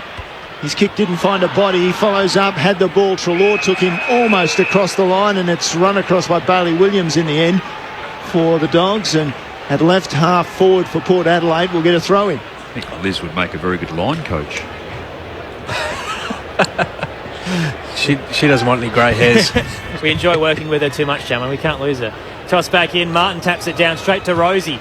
Wheels around from the pack and kicks into the 50 for Port Adelaide. Butters can get a fly. Can't bring it down. Spilt to Rourke. Smith got a handball away under pressure in traffic. Scott brought to ground, holding the ball. Took the footy in midair. Was immediately tackled by Marshall and dropped it. Benefit of the doubt going the way of the power.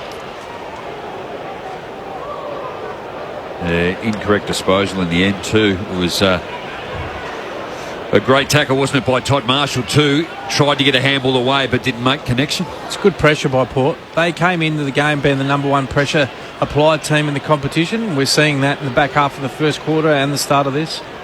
From 40 out, straight in front, Todd Marshall looks to open his account and does so. First major of the second quarter goes the way of Port Adelaide. They're up by 8, 6 straight 36. Unblemished Western Bulldogs 4-4-28. Isn't it amazing what confidence can do, Jammer, for a player? I mean, everyone's, I guess, been on the back of Todd Marshall in terms of his performance and wanting more, and Ken backed him in, and that's great. I love that from a coach, to keep backing him in. Don't worry about the external noise. And he's paying him back in folds now. I mean, his last month of footy's been really solid, from his perspective. He keeps growing in his game. He looks more confidence in his demeanour and the way he's sort of working around that forward 50, and they would love that. I mean, he's probably not known for his physicality, but to lay a forward 50 tackle and convert, outstanding. In the wet last week against St Kilda too was good, and kicked that bomb. 13 goals, 1 too. That gives him confidence. Out of the middle, it's McRae for the Dogs, down to half forward. Waitman took the ball, went to take off, and the umpire played the mark, and he's going to bring it back. Wow. Well, he took the chest mark and tried to burn off his opponent. Now he kicks it inside 50, and a good reach up and a mark for the Dogs, all but straight in front for Karmas. Well, did he play in the back then, or did he play on? I mean, because it was Darcy Byrne got in his back. I'm not sure whether he... I think he played the mark. Yeah. I don't know there was any doubt about what he was doing. He took the ball and was prepared to take off, but as you say... Don't know whether he played the secondary bit after he played on was in the back, but... It was certainly in the back, the tackle, I thought, anyway. Karmas, meanwhile, from 30 metres out, kicks his first goal in AFL football. And the Dogs, as is the case these days, they come from everywhere to congratulate the young man. It's been a long journey. Came into the country from South Sudan as a 10-year-old. Has found his way to the top level of Australian rules football. Given the Dogs a goal that picked them up. So Port Adelaide 6 goals straight, 36. The Dogs 5-4-34, 4 minutes in, second term. And we heard Chris Grant talk about him with Liz pre-game as well, just his ability to be able to come in. He's been on the list a little while. He hasn't played at this level for quite some time, but tonight he had 5 disposals in the first quarter. Looks to know where to go, running patterns, finds it, uses the football well, and started the second quarter just as well. Bounce in the middle. Martin wins it down. There's a block out. Going the way of Port Adelaide to Sam Hayes. Power up by 2. They're inexperienced. Ruckman has it in the middle. He's been good so far tonight up against the veteran Steph Martin. Into the 50. He looks for Pau Pepper, but Butters comes across in front of the pack. Claims it in the air. 45 out from goal. Slight angle to the right. I was a bit worried about Sam Hayes, actually, just his inexperience against someone like Stephen Martin, who loves the contest, gets up at it, but his mobility and his agility plus the height is really causing Stephen Martin some concern. Caleb Daniel won't want to have a look at that one on Monday in the review, I wouldn't have thought. This will be Butters' third touch of the game. Quiet night for him so far. A major would certainly lift him. Crosses the paint of 50. It's a long kick starting right. Isn't coming back. Minor score to Port Adelaide, up by 3 points. Their first miss of the evening. 6-1-37. Western Bulldogs 5-4-34. Approaching the 6-minute mark of the second quarter on Grandstand AFL as the Western Bulldogs exit defensive 50 to the western side. Bailey Dale with a long kick once he'd taken his measure. Off the hands, over the boundary line, left half forward for the Dogs. Let's go down to Liz Walsh on the boundary. Just back on that Buku Kama's goal then, even the bench, when he got that goal, everybody stood up and applauded him. He's just come off the ground and everyone's giving him big hugs. Speaking of hugs, Stephen Martin took the ball out of the ruck contest and Wines was trying to hug him, or rather, it was Hayes, his fellow ruckman, and then off the ground, Treloar just socketed it towards half forward.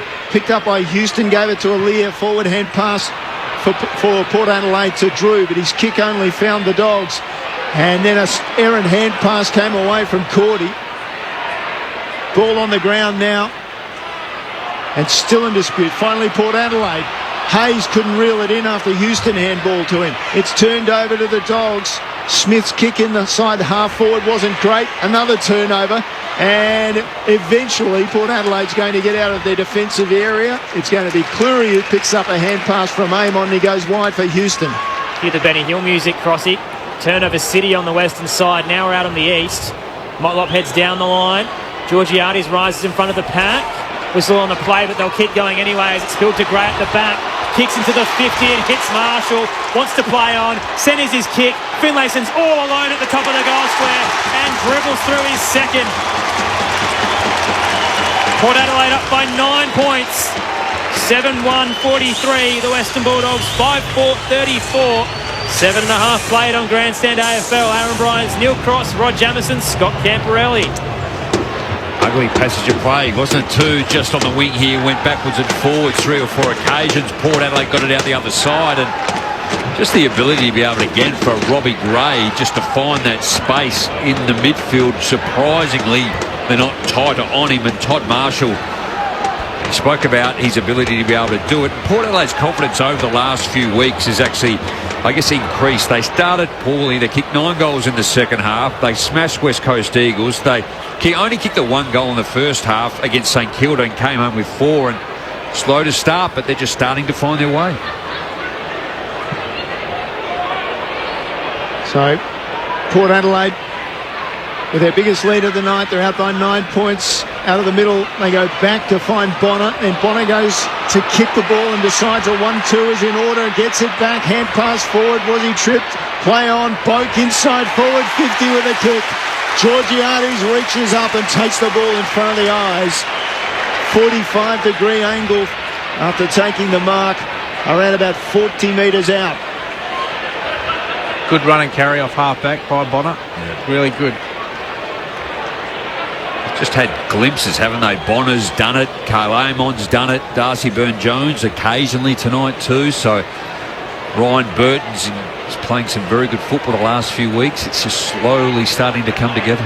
Georgiades in front of goals, 7 goals, 7 this season. And he starts it on the right post and it stays to the right for the minor score this time. So Port Adelaide extend their lead to 10 points. After 9.5 minutes of the second term, quarter time, their lead was 2. Jack McRae has 16 touches for the Dogs. Riley Bonner with 12 for the Power. Great season for him so far. As the Dogs exit defensive 50. In the pack, Ed Richards thought he was paid the mark, and eventually the whistle is blown. He'd already backed off, and the tacklers were unsure what to do next. Richards at right half back for the Dogs. Kicking to the southern end in this term. Heads down the line western wing. Again a pack awaits. Norton in front position, knocked it down straight to McRae. Hands it back to Bailey Smith. Kicks through traffic up to right half forward. It's off the side of the boot and just stays in play. Good mark taken back with the flight. Stephen Martin just behind right half forward. Called to play on. He stepped off his line. Rush kick into the 50. Sits up. Norton a bit late to the pack. End up taking it away from Dunkley in the end. Spills to the back. Amon becomes the tackler. Dunkley on top of him. Trickles out to Butters. Port Adelaide in the left back pocket have some time to settle. Butters across the goal face finds Marshall. In defensive 50, far from home. Pops it short, down the line. Still in defensive 50, hits Motlop closer to the paint. Calls for some options, he's not getting much. Looks a little lost. He's called to play on and has to head to the eastern side. Close to the boundary line, Drew in front position, couldn't claim it against McComb, who gave away the free kick for an arm over the shoulder. Will and Drew to receive it. Right half back, Port Adelaide up by 10. Well, he's defending well here. It's gone back defensively to Cleary. Across the defensive arc of 50 to Aaliyah. Then a mark taken just outside. They've switched sides, I should say, to Jonas. And then he airily gave a short pass to Dersma. So between half-back and centre wing, Dersma goes down the line, finds Boak. Takes the mark near their interchange gates, plays on, circles inside to the logo on centre wing, down to half-forward, wasn't great off hands. Caleb Daniel, forward hand pass, finds Smith, and then a really short kick, I thought, but no, Dunkley took it. Inboard he goes with his kick, and the Dogs will now reset from half-back with Tim O'Brien. Caleb Daniel just never misses the target, does he? Very rarely. One of their better players last week had a game-high 32 touches. The Dogs have switched it out to left half-back through Bailey Williams. He'll head down the line up towards left half-forward. Vandermeer in front position, he's been very quiet. Tunnelled out of it by Butters. Free kick going his way. On the text line, Mark and Heathpool says, enjoying the call. What is your crowd estimate? Thinking about 28, Jamo? The northern end, which is the standing area, was slow to fill up, but probably 2/3 full now. Vandermeer heads into the left forward pocket. Getting a fly is Cordy. Didn't have to jump up too much. Just stuck the knee into Jonas, got some space. Claims the contested mark. 45-degree angle, left of centre. Jonas will stand 45 out. I think they're right. They've made the adjustment. They've got Cordy and Norton on at the same time, whereas in the first quarter it was one on, one off at that. So now they're going to stretch the defence. So Ali's got to make a decision who he goes with. 2 straight goals for the year. Cordy runs in, called to play on and touched on the mat by the man on the mark. Trickles to the top of the goal square. McComb got boot to ball under pressure up the side of the boot. It's through for a minor score on the left-hand side. Made a mess of it, Zane Cordy. As a result, Port Adelaide remain in front by 9 points. 7-2-44, plays 5-5-35. 13 minutes played in the second term on ABC Radio, Sport Digital and News Radio. So Bonner brings the ball in for Port Adelaide. Looks for Finlayson. Through his hands, out the back. Looked like there might have been a hold there for Port Adelaide. No, said the umpire. They tumble the ball forward. Gray got a foot to the ball.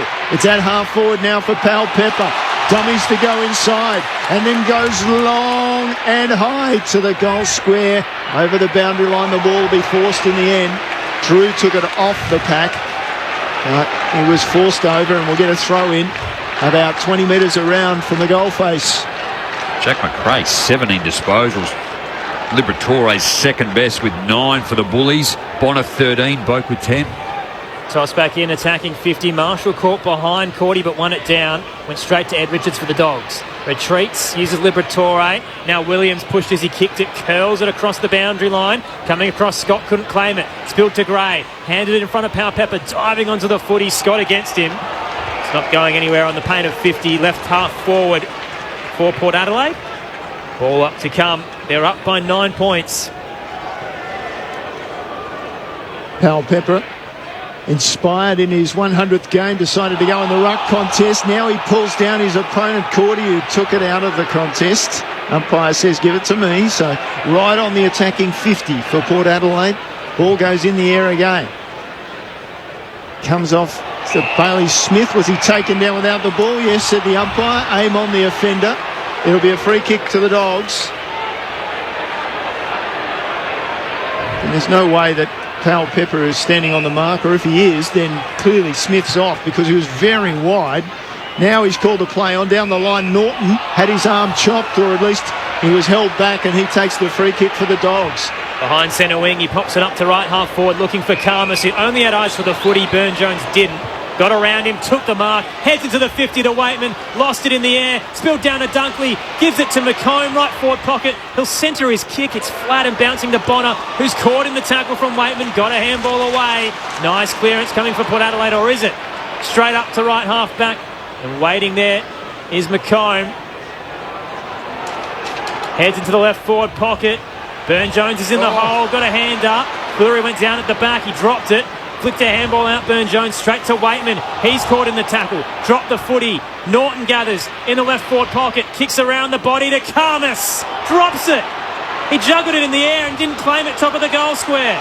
The Combs wrapped up in the tackle by Aaliyah. Got a handball out to Liberatore. Skies it from 15. It sits up, it curls, and it's just got home for a major. Curled through the left-hand goalpost. No one was confident in that or the play itself. It was messy football, but the Western Bulldogs will take it. It's back down to a 3-point game at the Adelaide Oval. 6-5-41. Port Adelaide 7-2-44. 16 and a half played in the second term. Yeah, well, he had it, and then it was just kept bobbling around, but Libba just threw it on his right boot and just floated back in. And on the replay, his dad's sitting in the Bulldogs cheer squad. How good's that? Brilliant. I think last time I played in a game where his old man did that in the prelim, threw his arms up, thought he kicked the goal. Yeah. Also jumped into the arms of a couple of his players, but anyway. It's interesting just to watch it, wasn't it? The Western Bulldogs bloke went, yep, that's a goal. Then all the Port Adelaide ones are all got their left arm out. So he's having a fair game tonight, Tom, up to 11. Well, it's a good match to watch, and just a toe poke out of the middle, gets down to half forward for Port Adelaide, intercepted by Richards for the Dogs.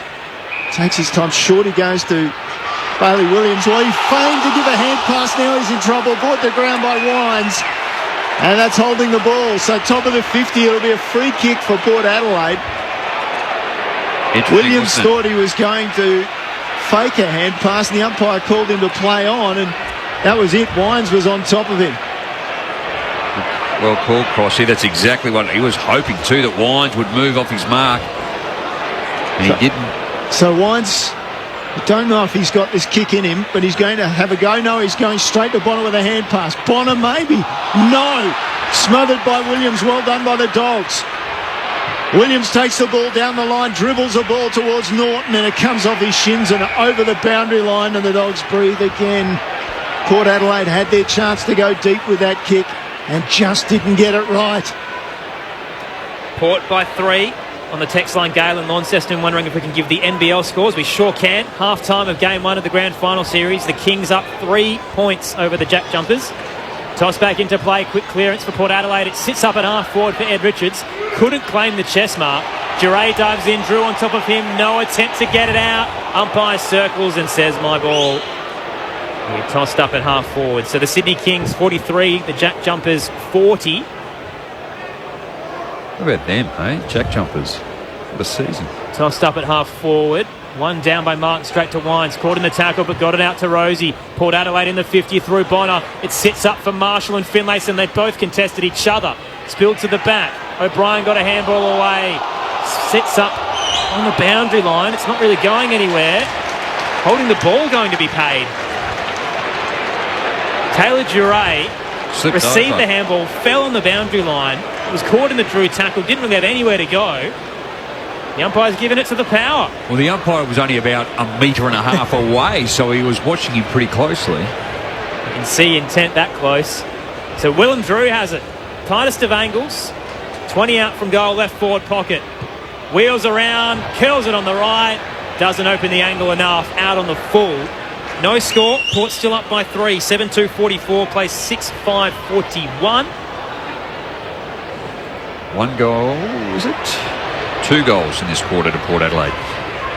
Dale goes across the ground with the support of Richards. He gets it out of defensive 50 all the way to the centre wing. Rourke Smith with the mark down towards half forward. Good kick in the end. Just got there to Vandermeer. So the ball will go inside 50 now for the Dogs. And it'll go high. And Norton's way at the back. He won't get there. Ball comes off a couple of Port Adelaide defenders, Jonas and Aaliyah, forcing the ball over the boundary line in that left forward pocket for the Western Bulldogs, attacking the Riverbank stand into the ground and trailing by 3 points into time on in the second term. Tossed in. Hayes and Martin. Jewel again. Hayes wins it down looking for Wines. Bounced off his shin to Dumont. Flicks a handball over his head to Butters, who slaps it out to right half back. Exits the 50. Dogs have numbers. There's a holding free kick. Going Port Adelaide's way. It'll go back to Mitch Georgiades. Jack McRae will stand the mark. Georgiades sends his kick through defensive 50 to Bonner. There's plenty of space to play on and go across the goal face. Completes the switch. Hits Cleary left half back. He'll head towards centre half back. Finds Amon. Plenty of discussion throughout the week, and I imagine it will remain throughout the year about his future. Victorian club circling. Popped it short. Now to Burn-Jones. Down the line, eastern side. Too high for Georgiades. Clears the pack. Takes a bounce over the line. It'll be tossed back into play. On the text line, Rob from Montmorency says, got to say as a neutral, the goal umpiring howler for the first goal has really set the tone for the rest of the game so far. Both defences are rushing, not taking their time to work it out. I think it was a howler. That was the behind that was then a goal from Lockie McNeil. All off the right contest. Rourke Smith went in, trying to take a body. Finally, the Dogs get hand pass out, and Bailey Smith. He gave it back and cleared away by O'Brien. Lots of fortune. He found Rourke Smith, took the mark. Now he's called the play on. He went for a hand pass, thought about it. Now he's had to give one out in the tackle. It went straight to Butters. Butters for Port Adelaide to Motlop. Motlop takes a mark and quickly plays on to Powell Pepper. Inside 50 in game 100. He's really had a lot of the ball tonight, or at least a lot of the play. The Bulldogs have tried to outsmart themselves on a couple of occasions, haven't they, too? They've had the mark. They've faked the handball, hoping the man on the mark would move, get a 50, but the umpire on both occasions has said play on, and on that occasion there, Rourke Smith found himself well short. Powell Pepper for his second goal. Sits back on the kick, hooks it, minor score. So Port Adelaide just extend their lead to 4 points. Closing in on half-time, 22 minutes gone in the second term on Grandstand AFL. Neil Cross with you alongside Aaron Bryans, Rod Jamieson and Scott Camporelli. Awful kick out from Bailey Dale. The power, make a contest of it. It spilled to Motlop. Kick from 40 and hit the right-hand goalpost. Gee, failed to capitalise there. So the minor score, again going the Powers' way, up by 5, 7-4-46, plays 6-5-41. Just on Sam Pepper Cross, he said he's touched the ball. It's actually his fourth disposal, that miss on goal, but he's been everywhere. It's just the influence and the pressure. Finally, the Bulldogs exit the 50, spilled to the back to Waitman. Kicks down the western side to Karma, sliding in, couldn't claim it. McComb comes to help. Heads up to right, half forward for the Dogs. Coming out, Scott claimed it, was chopped by Amon in the air. Free kick going his way, right half forward. Wheels around, heads towards the top of the goal square. It's got a lot of carry the kick, but it wasn't accurate at all. I'm not sure who he was trying to get to. Went over the head of Liberatore, intercepted by Jonas. And the Port skipper can chip it short to Wines in defensive 50. Really poor kick. Wines goes shorter and wider to Burn-Jones, former club champion a couple of years ago. Down the line he goes. Georgiades out in front of Cordy, took a strong mark. Again, within 5 metres of the boundary line. He looks inboard, nothing available. Umpire calls him to play on. Down the line again. Big numbers. Finlayson in the middle of that was taken. The umpire considering the idea of playing advantage, but now he's going to recall. It'll be Finlayson's free kick. It was Gardner who went up with an arm draped across the shoulder of Finlayson for Port Adelaide. So he'll take the free kick at left half forward. This has allowed all the Dogs to get back defensively. And then the kick from Finlayson wasn't great, and it's intercepted by McRae. So McRae will go back, take his time, settle things for the Western Bulldogs. Disposal 18 for Jack McRae. He had 36 in the prelim final. Heads to centre wing on the western side. Aaliyah juggled it in the pack, couldn't claim it. Spilled to Burton, handed off to Wines. Now Amon gets a kick away into the 50 for Port Adelaide. Marshall Rose knocked it down to Powell Pepper through his legs. McRae at the back for the Dogs. Gave it to Vandermeer, then Bailey Smith. Over the top to Treloar. Inbound back to Bailey Williams. Heads down the western side to Norton. Right half forward. Cleary nudged him out of it. Gathers at the back, the power defender. Inside to Houston under a bit of pressure. Got it around the body. Sat up centre wing. Wines did well under the pressure to stand his ground. Took the mark. hands it to Burton, heads into the 50 for Port Adelaide, 2-on-2, beats the pack, Finlayson 1-on-1 with Williams, shoves him out of it, tries to keep it in play, trips over the body of Williams, almost a bit of karma for the shove. Boundary throwing to come, or has the shove actually been paid? Free kick to the Western Bulldogs. No, boundary throwing. Boundary throwing. Confusion at the northern end. Port Adelaide get an opportunity in the scoreboard pocket. Chance for Port Adelaide. Off the ruck contest. As you were, ball goes over the boundary line. We'll get another opportunity. Well, minute and a half to go. Port don't have to do anything silly here. They don't need to try and score. Just try and keep it in there. And if you said to them we're going to be 5 points up, going okay at half time, they'd be pretty happy with that. It's been an okay match to watch. Again off the contest, Robbie Gray got the hands up, gave a hand pass away, found Rosie. Then they spoil all their work by turning it over to Law, to Bailey Smith out of defence for the Dogs, towards centre wing. Waitman with a chest mark, looks up, and all he will see is 4 or 5 Port Adelaide defenders in front of him, so he's had to hold it up. Now he goes wide with his kick. It wasn't fantastic, but he found Bailey Smith just inside the boundary line. He goes on the 45-degree angle and finds Liberatore. Good build-up here by the Bullies. Liberatore into the square, hits Dunkley just behind centre half forward. Plays on around the man on the mark, heads into the 50 and hits McComb. The mature ager in his third game has a shot on goal. 40 out, 45-degree angle to the right.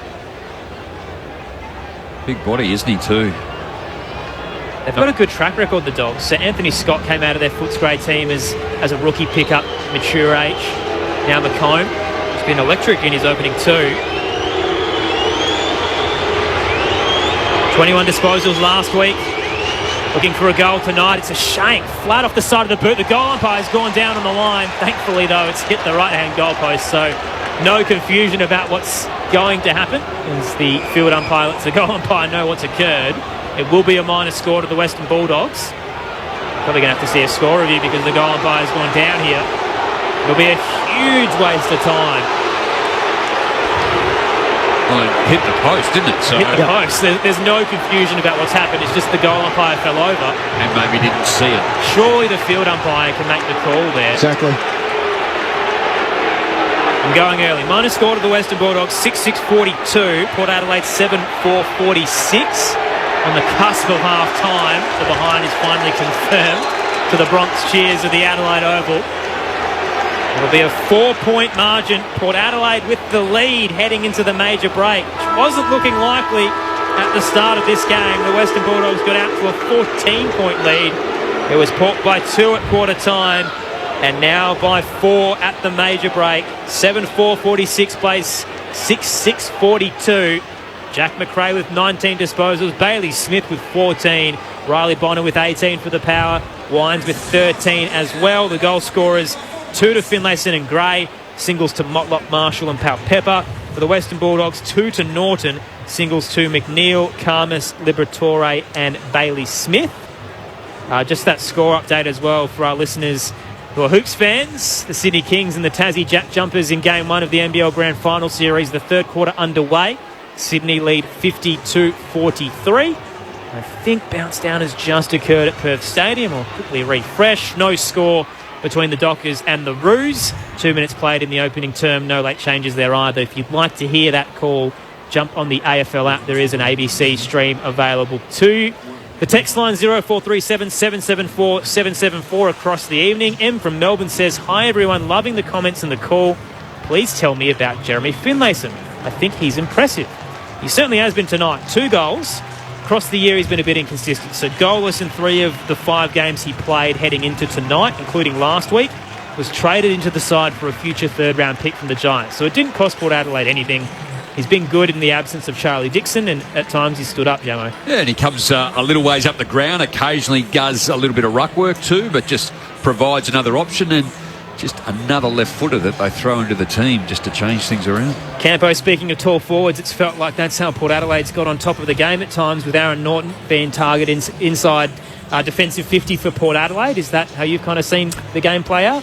Yeah, well, it's been pretty even. I mean, it's been a really good arm wrestle. It's actually, I mean, it's not pretty footy, but it's actually been quite competitive. Both teams have had their opportunities.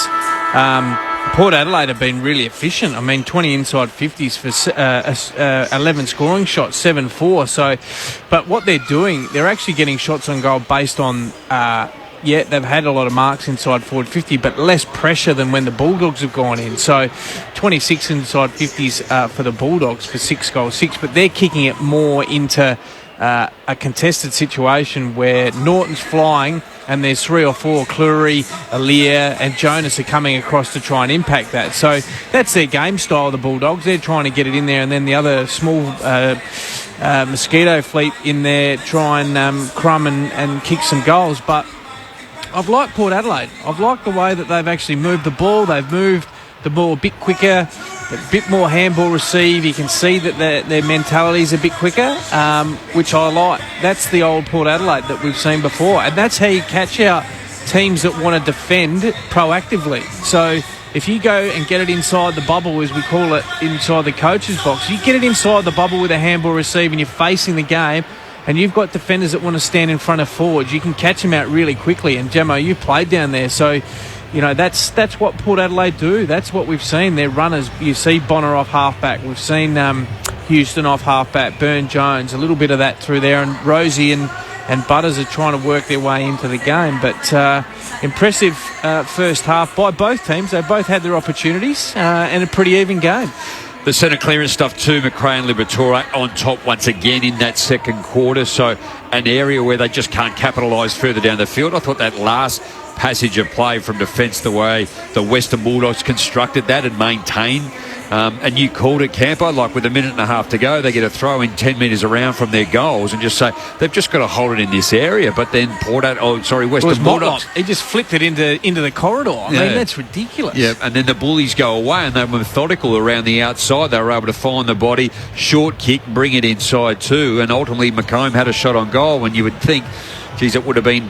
Look, it's only half time and still a lot to go, but it would have put them in front and a little bit with their tails up, walking in as they did. But now McRae still continues to win a lot of the football too. Norton looks dangerous. I think Cordy going up forward also just changes the dynamic for there. Waitman is still lively, and even when he doesn't, I love his ability to be able to tackle. The defence is okay, and I think my concern is probably the ruck work in the middle of the ground. I think it's Stephen Martin is the one where I just feel he's trying to muscle in our body, but certainly from Sam Hayes' perspective, a really big tick in his fourth game for Port Adelaide. But you're right, I just think it's a tight game. I like the way that the Western Bulldogs play. Port Adelaide have been able to defend that, and you're right, they are starting to turn a little bit when they do get hold of the football and go the other way. Just on that ruck contest, Sam Hayes is toweling up Stephen Martin, 22 hit-outs to 7, which is incredible. Martin's a journeyman across multiple clubs. He's a 35-year-old veteran. Sam Hayes, as you said, is in his fourth game, was dominant in Sandford League for multiple years. Finally gets his crack now that Scotty Lycett is out. He's been averaging 26 hit-outs a game. He's been very impressive. And I guess the theme we're hearing when the frees go the Bulldogs' way, like the crowd are sort of up and about a little bit. 18 frees to 12 in favour of Port Adelaide. So they've had the rub of the green as well too. So why don't they boo them when they get them and they're not there? Yeah, I know. Hey? Yeah. Well, it's the left arm goes out. Hey, that's clearly missed. They've tried it twice. The opening goal was very contentious from Lockie McNeil, which originally was called touched and then had to go to a score review. There was another one that apparently came off Riley Bonner's behind that was deemed a touch that probably should have been a goal to the Western Bulldogs. So there's been a few interesting decisions across the evening, and the crowd has certainly ridden the waves of those. Aaron Bryans, Neil Cross, Rod Jamison, Scott Camporelli with you. Quick score check over at Perth Stadium. It is the Dockers leading 2 straight 12 to North Melbourne's 1 behind. 7.5 played there.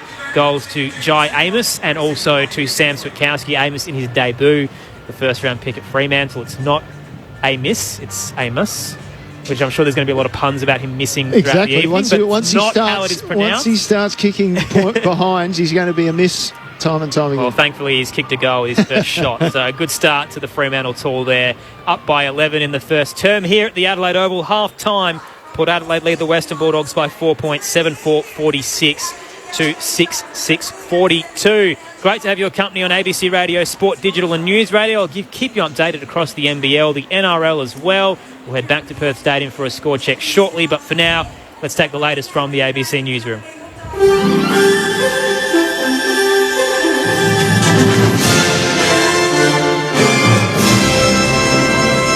ABC News with Satyam Weinstein. Labor's Shadow Minister for Aged Care, Claire O'Neill, is calling on her coalition counterpart to commit to an election debate. The Minister for Aged Care Services, Richard Colbeck, has come under fire during his tenure over the number of COVID-19 deaths in aged care facilities during the pandemic. He's been largely missing from the federal election campaign. Speaking to Sky News, Claire O'Neill is calling for Mr Colbeck to commit to a debate on aged care. You will have noticed that we've had a couple of key debates this week. Our defence spokespeople debating, our Treasury spokespeople debating. What is missing here is a debate about the key policy area of aged care. This debate must happen. Early results from local government elections across the UK show the Conservative Party has lost control of some traditional strongholds. Prime Minister Boris Johnson's party has lost Wandsworth in London, which has been governed by Conservatives since 1978. They've also lost the traditionally Conservative-held councils in Westminster and Barnet in the country's capital. Political analysts say the results show voters are punishing Mr Johnson for a series of scandals, leading to him being fined for breaching COVID-19 lockdown rules. Hungary's Prime Minister Viktor Orban is accusing the European Commission of undermining EU unity on sanctions over proposals to ban Russian oil by the end of the year. Here's the BBC's Nick Thorpe. Mr Orban described EU proposals to phase out Russian oil supplies to Europe by the end of this year as the equivalent of an atom bomb dropped on the Hungarian economy. The proposals, unveiled by Ursula von der Leyen, the Commission President, would give Hungary and Slovakia, which are heavily dependent on Russian oil, 18 months to comply. At the heart of the problem are several refineries owned by the Hungarian multinational MOL company, designed specifically for Russian crude oil. Russia says it won't use nuclear weapons in Ukraine, saying it wouldn't risk deploying them in what it calls a special military operation. The Foreign Ministry spokesperson, Alexei Zastev, is accusing Western powers of spruiking fears Moscow will consider using nuclear weapons in Ukraine. The director of the U.S. intelligence body, the CIA, William Burns, has previously said there's a possibility that Russia will resort to drawing on its nuclear arsenal during the invasion. WA's Nurses Union wants mask wearing brought back in when the number of COVID-19 hospitalisations reaches 300. There are currently 282 people with the virus in hospital, including 9 in intensive care. That's the highest number of people in hospital in WA with the virus since the start of the pandemic. Australian Nurses Federation State Secretary Mark Olsen says the health system's barely coping and there must be changes at the 300 mark. We'd like the mask brought in wherever you can't socially distance. So if you cannot socially distance, we'd like to see those masks brought back in. We'd like masks to be brought back in wherever there are crowds, shopping centres, restaurants, indoor workplaces. Australia's largest gas explorer is considering injecting fracking wastewater into deep saline aquifers in the NT as an option for what it labels one of the biggest challenges the industry faces. Roxanne Fitzgerald has more. At an oil and gas conference in Katherine this week, the potential of the NT's Beetaloo Basin was front and centre. But Origin Energy's exploration manager, Alexander Coate, said challenges lie ahead, including how to deal with potentially toxic wastewater after it's used for fracking. Origin is considering trucking barrels to Queensland, evaporation ponds, and re-injecting wastewater into a deep saline aquifer. That's despite the Pepper inquiry recommending aquifers be prohibited unless scientific investigations determine risks are mitigated. Environmentalists say they're concerned the wastewater would leak into drinking sources. An Origin spokesperson says the company is aware of the inquiry's recommendations and further studies and pilots would be required for aquifers to be considered. Communities across Australia are implementing energy projects to curb rising power bills and transition to cleaner energy. On the East Coast, wholesale power costs jumped 141% in the first quarter of the year because of soaring prices for coal and gas. In the Queensland border town of Goondiwindi, the council is working with a private company to build green hydrogen power plant at the wastewater treatment plant. The town's mayor, Lawrence Springborg, says it will replace the region's reliance on gas-fired electricity. If we want people to genuinely start taking on hydrogen and seeing it as a legitimate alternative fuel source, then we have to make it available. It has to be competitive, and that's not something we've been able to effectively do. You're up to date with ABC News. My fellow Australians, right now everyone wants to buy your vote. So we're back to show you how your democracy is being sold and bring you all the inside information of how the pollies are trying to spin it to win it. Join our panel of experts, insiders and me, your election guide, Will Anthony Green. Gruen Nation, this Wednesday night from 8 on ABC TV or log in to stream on ABC iView. Spoken by Will Anderson and the voiceover guy who has to do this bit as fast as possible. The 2022 AFL Premiership season. Grandstand AFL. On ABC Radio and ABC Sport Digital. Still to Rook. He's got a handball away under pressure in traffic. Scott brought to ground, holding the ball. Took the footy in mid-air, was immediately tackled by Marshall and dropped it. 40 out, straight in front. Todd Marshall looks to open his account and does so. Motlop heads down the line. Georgiades rises in front of the pack. Whistle on the play, but they'll keep going anyways. It's Phil Gray at the back. Kicks into the 50 and hits Marshall. Wants to play on. Centres his kick. Finlayson's all alone at the top of the goal square and dribbles through his second. Norton gathers in the left forward pocket. Kicks around the body to Karmas. Drops it. He juggled it in the air and didn't claim it top of the goal square. But Combs wrapped up in the tackle by Aaliyah. Got a handball out to Liberatore. Skies it from 15. It sits up. It curls. And it's just got home for a major. This is the 2022 AFL Premiership season. On ABC Radio and ABC Sport Digital. A tight contest at the Adelaide Oval. It stayed mostly into single digits throughout the evening. A couple of lead changes, but Port Adelaide led at quarter time by 2 and now by 4 at the major break, 7-4-46 to 6-6-42. Part of a double-header that unfortunately is overlapping this evening. Over at Perth Stadium, Fremantle hosting North Melbourne. The Dockers lead 3-1-19 to the Roos, 2 behinds midway through the opening quarter. On the text line, Jan from Euroa says, great call, keep the North scores coming. We will throughout the evening, Jan. 0437 774 774. Aaron Bryans, Neil Cross, Rod Jamison, Scott Camporelli with you. Few requests as well about the NBL score. So at the moment we're headed towards three-quarter time. Unfortunately for Tassie fans, the Kings are up pretty comfortably now, 69-54. In terms of the overall breakdown of the game, the Jack Jumpers have actually had a fair few more shots. So it was 52 shots to 37 earlier. The Kings have gone on a bit of a run here and now have 43. But the shooting percentage is the problem. So the Sydney Kings at 53%. Shooting 23 from 46. Tasmania 34%, 18 from 52. Adams top scoring with 18 points for Sydney. McVeigh the best for the Jack Jumpers with 12 alongside Adams. So Sydney look pretty comfortable heading into three-quarter time. 69-56 now. Over in the NRL, 2 games this evening. The first saw the Raiders defeat the Bulldogs 14-4. Half-time in the second game between the Panthers and the Eels. Scores locked at 10 apiece. And just heading back to Perth Stadium to see if there's any change to that score. Still 3-1-19 to 2 behind, 16 and a half played. The Dockers by 17.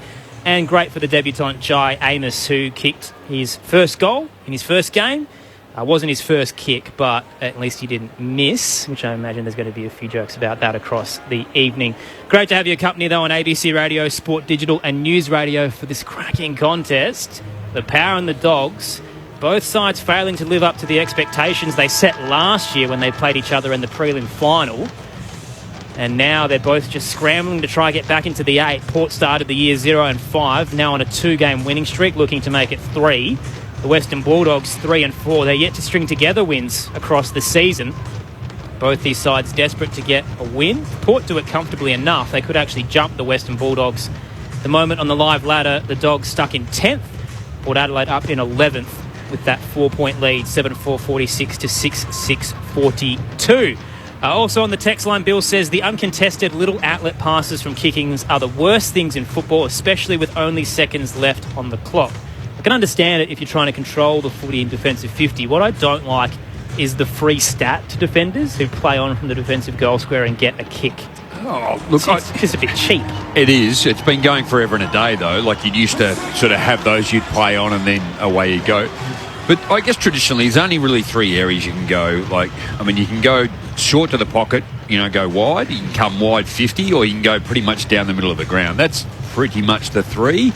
But what it does, it sort of allows that kick they play on, and then they probably try and get it that deep 50 out onto the half-back line area. So it gets it out a little bit further, which is what the league sort of brought that rule in for. Also on the text line, Chris says, what do you think Essendon need to do to start winning? I'm overhearing all this negativity. I love the Bombers. Great call tonight, sitting on the tractor. It's a bit late, Chris, for the tractor, but I'm glad you've got us company for you this evening. On the way back from the pub. The Bombers play the Hawks Saturday night. Team news there is that Nick Bryan's in alongside Nick Hine. Jake Stringer's out injured. Nick Cox out injured as well. The Hawks have Granger Barris in alongside Morrison, Ward, McDonald, Nash, Howe, Shields out for them. I think I tipped Hawthorn in that one, but pretty tight to call. Jamo, what's been going wrong for the Bombers at the moment? I haven't seen enough of them to sort of give an indication as to how and why. I watched a little bit of game last week against the Bulldogs. I thought they were okay for part of the game too. Their reliance upon Parrish is probably the one that's... But he's handball heavy, that's his problem. Yeah. There's no territory gain. Not covering the ground, is it? And I got the chance to see them a couple of weeks ago at Docklands, and there's just no defensive pressure from their midfield group. Well, they got smashed against Geelong, better against Brisbane, probably okay against Melbourne, and then they're probably Adelaide, Essendon. That was the 4-point game. It pretty much could have swung either way. Freo touched them up. Collingwood by 11 points, and then they got really touched up, I guess, in the end by 32. Well, they've been against poor the Bullies, defensively. That's their issue. All over the ground, they've been poor defensively. As a system, their defensive system hasn't been able to stack up that well. And as you say, they're a lot of possession for not a lot of yardage as well. So. Second half at the Adelaide Oval, moments away. Port Adelaide up by 4 points, 7-4-46 to 6-6-42. Over at Perth Stadium, the Dockers have another 4-1-25.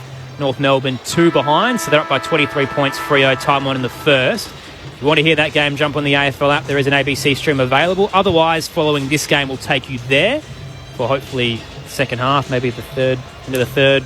Early stages of the fourth. We'll see how we go. Now, before we start this third quarter, one of the more important stats too, what happened, Campo? The pairing, we missed it. The perfect pairs. The perfect pair. I missed it too. Oh, no. Disappointing. Hopefully there was love found. For those sitting in their tractors, text in if you're at the venue. They actually bring a male and a female together, and they actually just sit for part of the game, and they keep a camera on them for pretty much the first half, and I don't know, 3/4 time they bring it up and say, what do you think, yes or no, whether they want to continue to see each other. I think from the early reactions he was going to be unlucky tonight, but that's harsh. She didn't seem to head a bounce down. Actually, can we just go back? Do you know who Benny Hill is, Aaron? Yeah, I do, because of all the constant references that come up. Did you go and Google him? No. What about Are You Being Served? Power by 4, 7-4-46, plays 6-6-42. Second half, round 8 action underway on Grandstand AFL. Norman Awkward Gunston. bounce, favoured Hayes, tapped it down looking for Wines. He's wrapped up in the tackle from Martin, not going anywhere. Ball up to come in the centre square. Just quickly leading possession getters heading into the second half. McRae has 19, Bonner with 18. Bounce missed both rucks because there was a holding free kick going Sam Hayes' way. Port Adelaide will get the clearance as he hands it off to Bonner. Heads to left half forward to Marshall. Claims the pack mark. Beat O'Brien. Too far out to score. 50's been flooded as he takes his time going back. He pops it into the left forward pocket. Finlayson flew. Powell-Pepper stood his ground in front position and claimed it. It is his night, Sam Powell-Pepper. 100 games. Hasn't touched it a lot, but every time he's got it, he's been somewhere near the goals. This is a chance to kick his second. I watched that pretty closely then too. Finlayson actually went for the lead up. Powell-Pepper came on the inside. Taylor Giray was there, and it was the option of the two. The defence of the Western Bulldogs didn't go with Finlayson. Tight angle on the left. He kicks from 40. He's done magnificently. Outstanding finish from Sam Powell-Pepper for his second. Port back up to a double-digit lead to start the third term.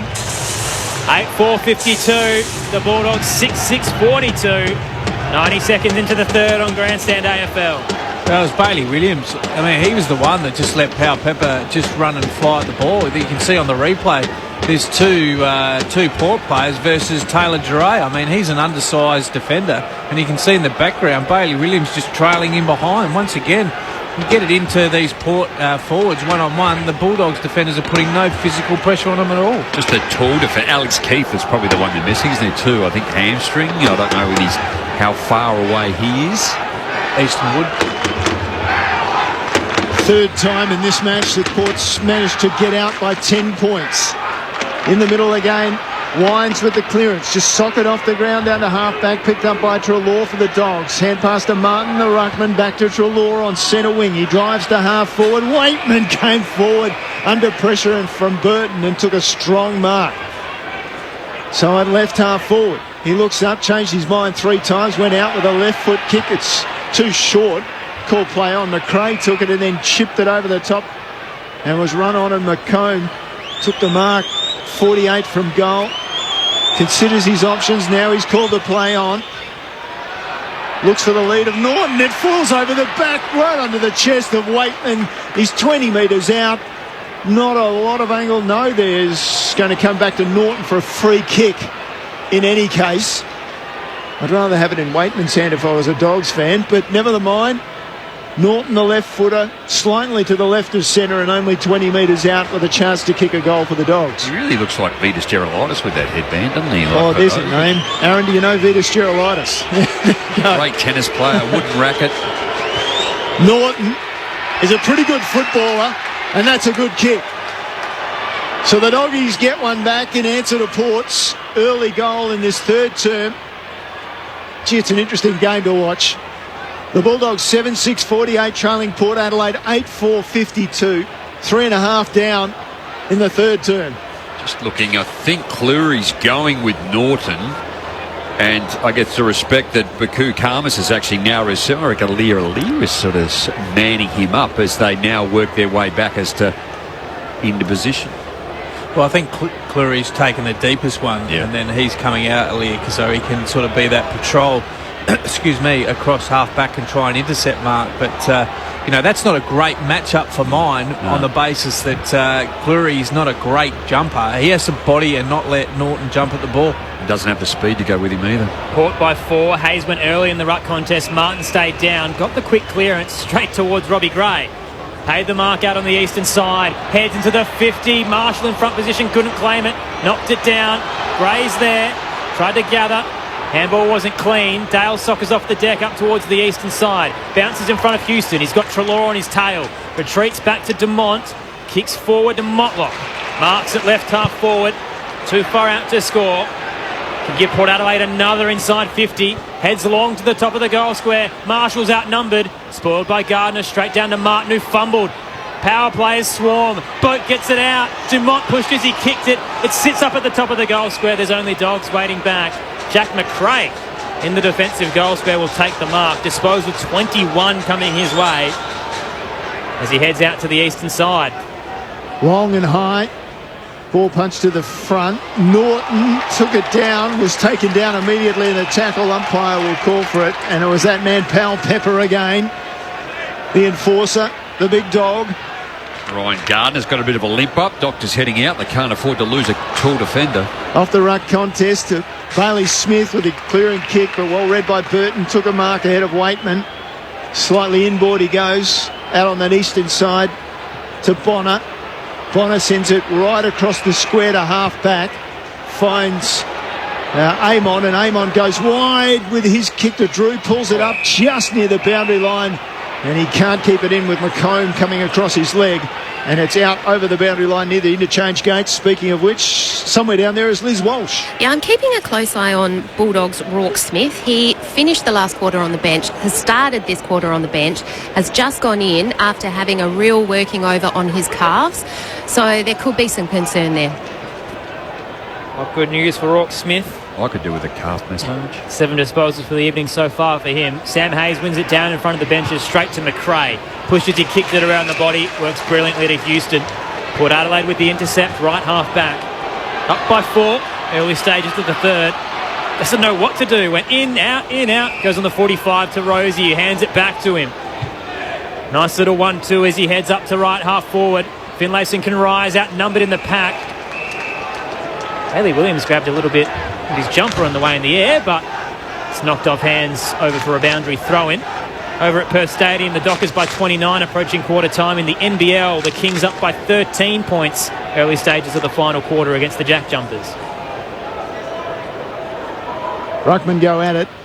Both of them knock it straight down in front, straight over the boundary line again. So as you were, Bulldogs 7-6-48, trailing Port 8-4-52. Port led by 2 points at quarter time, by 4 points at half time, and it remains 4 points. 7 minutes into the third term, ball back into play. And Hayes got a lot of the ball, didn't get a clean tap. Drew picked it up, hand pass to Amon. Law intercepted eventually, gave it back to Bailey Smith for the Dogs. Down the line it goes, Norton flew high, the ball took it to the ground, where it was picked up by Burton for Port Adelaide.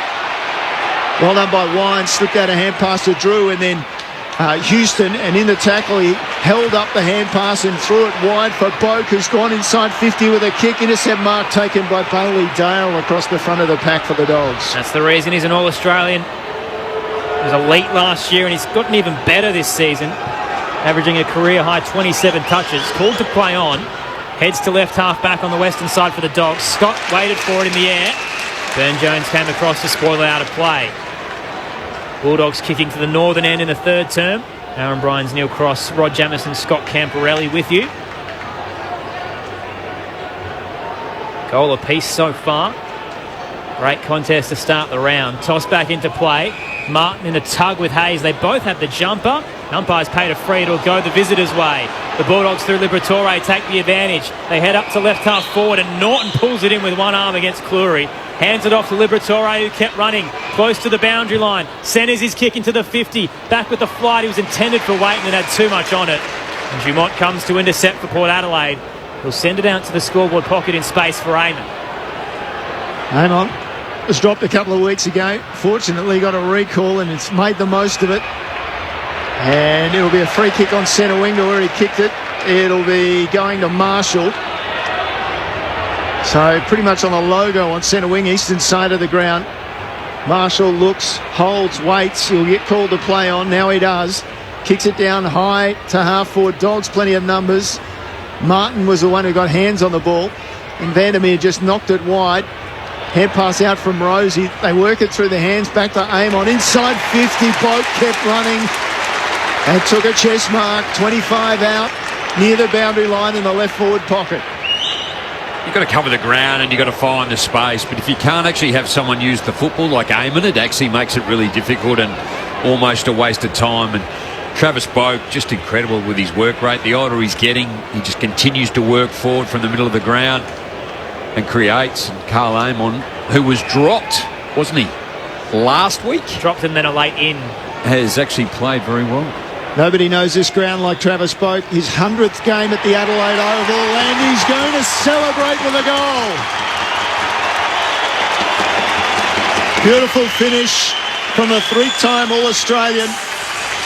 And Port Adelaide just slipped away again to a 10-point lead. Port Adelaide 9-4-58. The Bulldogs 7-6-48 on Grandstand AFL. Your experts, Rod Jamieson and Scott Camporelli.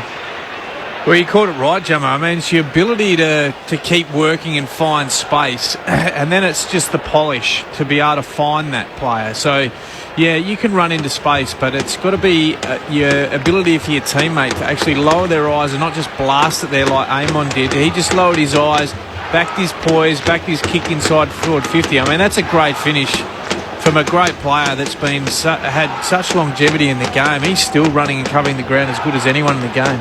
Port by 10. Finlayson in the ruck wins it down straight to Boak. Gives it to Wines. Quick clearance around the body into the 50. Bounced off the chest of Bailey Williams. Worked brilliantly for Rosie, who was front and square. Used Drew, then Boak, and hits Georgiades.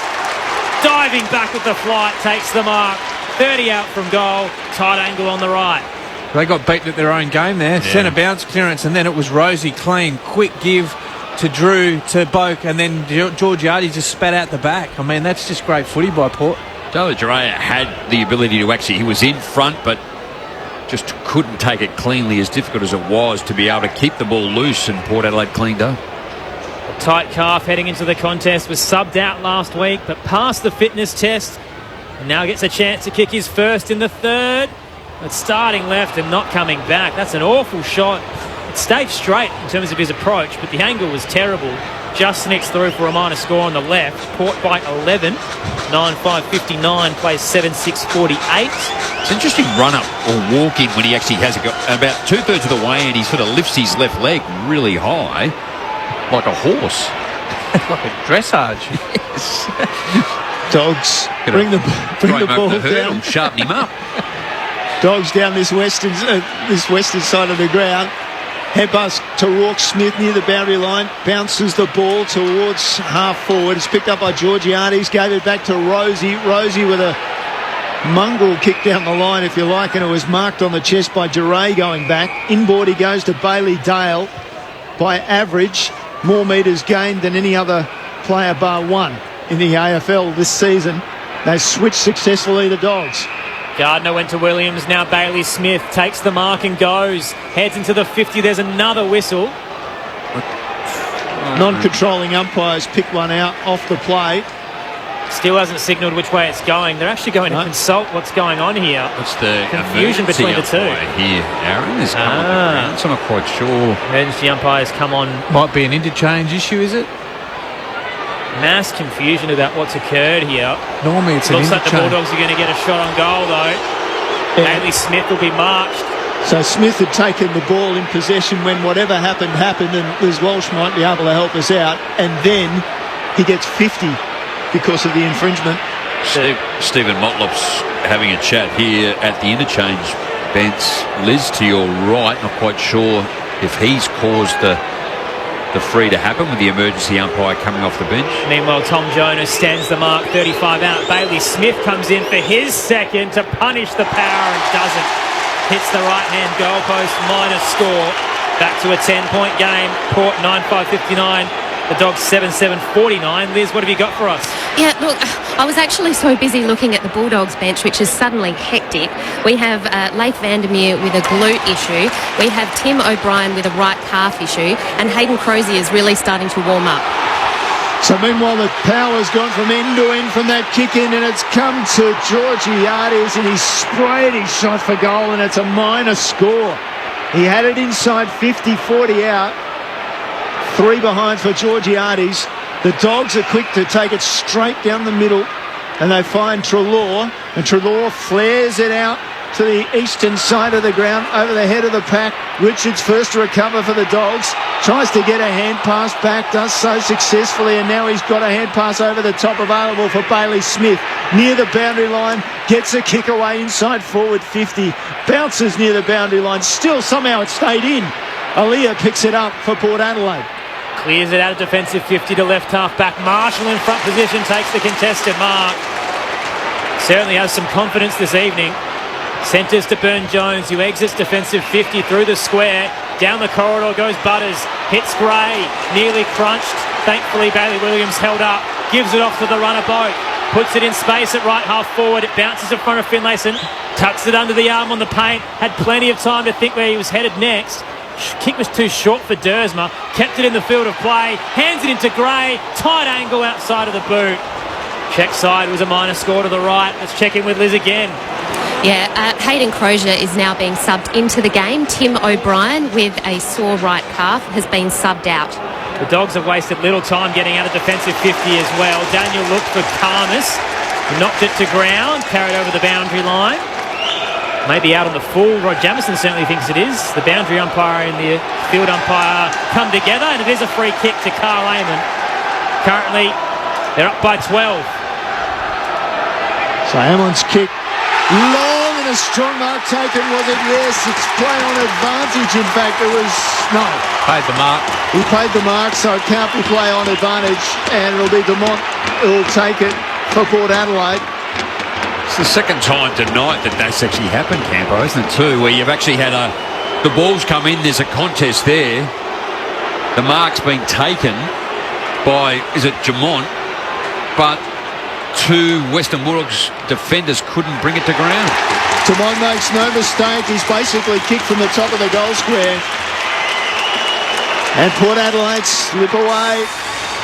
10-7, 67, plays 7-7, 49, biggest lead of the game. 18 points in favour of the Power after 16 minutes of the third term. What they do, you can see why Amon's kick, if you just take it offline and don't kick in the line of, I guess, the guy on the mark for the listeners at home, if you're kicking straight, that allows them to read the play and jump and mark the ball. If you take the ball offline and just kick it, it's actually harder then to try and find your player, and that's exactly what's happening. Porter actually just moving the ball off the line, which means that it's hard for the Bulldogs then to get any touch and feel on their forwards. Over at Perth Stadium, the Dockers by 30 at the start of the second, and in the NBL, the Kings up by 15 points over the Jack Jumpers late stages of the fourth. So Sydney will take game one. Here at the Adelaide Oval, Port Adelaide up by game high 18, and they get the ball out of the middle as well. Rosie to Wines, whistle coming back to the Bulldogs. Treloar to receive it. Throw, he's suggesting that Rosie did instead of a handball. So Treloar plays on, heads into the 50 for the Bulldogs. Right forward pocket, it sits up on the paint. And the intercept mark taken, or paid at least to Jamont, who was claimed in the air. Kicks out to left half, back to Cleary. Port escape a bit of danger. 10-7, 67 they lead. The Western Bulldogs 7-7, 49. Look for the switch here across defensive 50. Jonas has it. 35 out from the defensive goal. Heads to the western side. He spots Drew in space. Up against Rourke Smith, who flew in front of him. Brought it to ground. Pepper now the ball. Trying to beat three and can't. Dale gets it out to Martin. Then Daniel for the Dogs. Heads to left half forward. Piercing kick to Cordy. Too far out to score. Heads into the arc. Looking for Liberatore. He brought it down against two. Coming through Burton. Tapped it looking for Jonas. Caleb Daniel cut it off. Back to Cordy. The Bulldogs go again. Big pack crunch. Everyone's down. Cleary and Karmas collided. Meanwhile, Jonas can pick it up and hand it to Burn-Jones. They'll head to the western wing. Scott remains down behind play for the Dogs after that collision in the pack. Drew took the mark on centre wing for Port Adelaide. Inboard he went. Butters. Now he's called to play on. Just drops it out towards the boundary line again. Motlop with a mark. He wants somebody to lead to him. It's not coming. Marshall drops back. He's got the drop. Has he got the mark? Not quite. Dogs are able to take it away. Through the chain, it ends up with Treloar. He clears the area again. Bounces away from a couple of Port Adelaide players. They confused themselves, Burton and Burn-Jones, who either could have perhaps taken that mark. And the ball over the line near the interchange gates. 18-point game in favour of Port Adelaide. Tossed in through centre wing. Martin front position, beaten by Hayes, who paddled it down looking for Wines. It trickled to Dersma, threw it on the boot, heads it to the right forward pocket. 3-on-2 against the Power, and Marshall claims it. Went up, lost the footy in the air, got both hands on it, fell with the footy, and it sat up in his lap. Todd Marshall has it 20 from goal, tight angle to the right. Well, they need to find a tall defender at the moment too. English going down has really stretched their defence. Bailey Dale is the only one really with the height to go with what's down there, and Todd Marshall's just clunking everything that's in the air and coming his way. So Todd Marshall starts on the paint of 50. He either goes big or he's quiet. He's had 2 5-goal performances, and he's looking for his second. I've mozzed him. That is a minus score to the right-hand side. Well, he's had 7 marks, Marshall, 3 contested. 19-point lead to the Power. So from fullback, Bailey Dale brings it in. They could do with a goal right now, the Dogs. Hand pass over to Gardner. He clears the area out on centre wing. Well, Vandermeer went down, he's not done sure a why. Hamstring. He's grabbed it straight away. He's in a bad way. So he's gone down. Power have taken the ball away. Dogs are 1 down at the moment. Dersma right in that position where Vandermeer is. They go forward down the half forward. Motlop with a strong mark in front of Gardner. The ball goes high inside forward 50 from his boot, and Marshall again puts their hands up in the pack and takes a strong mark straight out in front, 15-20 metres out, and he'll have a shot for goal. Well, on the replay, it's Crozier on Marshall. So you called it, Gemma. I mean, they've just got to find something in terms of a tall. I mean, do they put the young fella Karmas back, because they're just getting absolutely rogered down that. I mean, that's his fourth contested mark, Todd Marshall, inside forward 50. More importantly, though, he's actually kicked a goal this time. So Marshall has the goal, and Port Adelaide has a pretty good lead now, 11-8-74. The Western Bulldogs 7-7-49. That's a 25-point margin, and we are into time on in the third term. I love that. I was watching what Motlop did. He just marked it, turned, wheeled, and got it in there really quick once again. If they got no body and they're undersized, it plays into Port Adelaide's hand. Great coaching. On the text line, Bill says Port Adelaide has the Dogs playing bad footy. 0437 774 774. Plenty of Dockers fans voicing themselves as well. Freo up by 24 early in the second quarter against North Melbourne. Here it is Port by 25. Bulldogs falling apart. They've already made their sub, and now Latham Vandermeer looks to be injured. They get a clearance though into the 50. There's a whistle against Burne-Jones. Bonner's done something too to his ankle. Bonner's immediately rolling in pain as he grabs his right leg. It's definitely an ankle, as Gemma's called it. Can't put any weight on it. McNeil has the ball. He's lining up for a shot. Man on the mark is 45 out, slight angle to the right. The trainers will need to escort Bonner here. So carnage late in the third. O'Brien subbed off for Crozier. Vandermeer looks to have done a hamstring. Bonner's making his way off. And McNeil's coming in for a shot on goal. That's a massive kick from 50, and it's carrying to the left. Minor score for the Dogs. And first in a while. And trail by 24. Liz on the boundary. Yeah, it is carnage down here. You're right. Leif Vandermeer is in the hands of trainers on the bench. And over at the Port bench, Lockie Jones is starting to talk to trainers. He hasn't yet taken off his training top, though.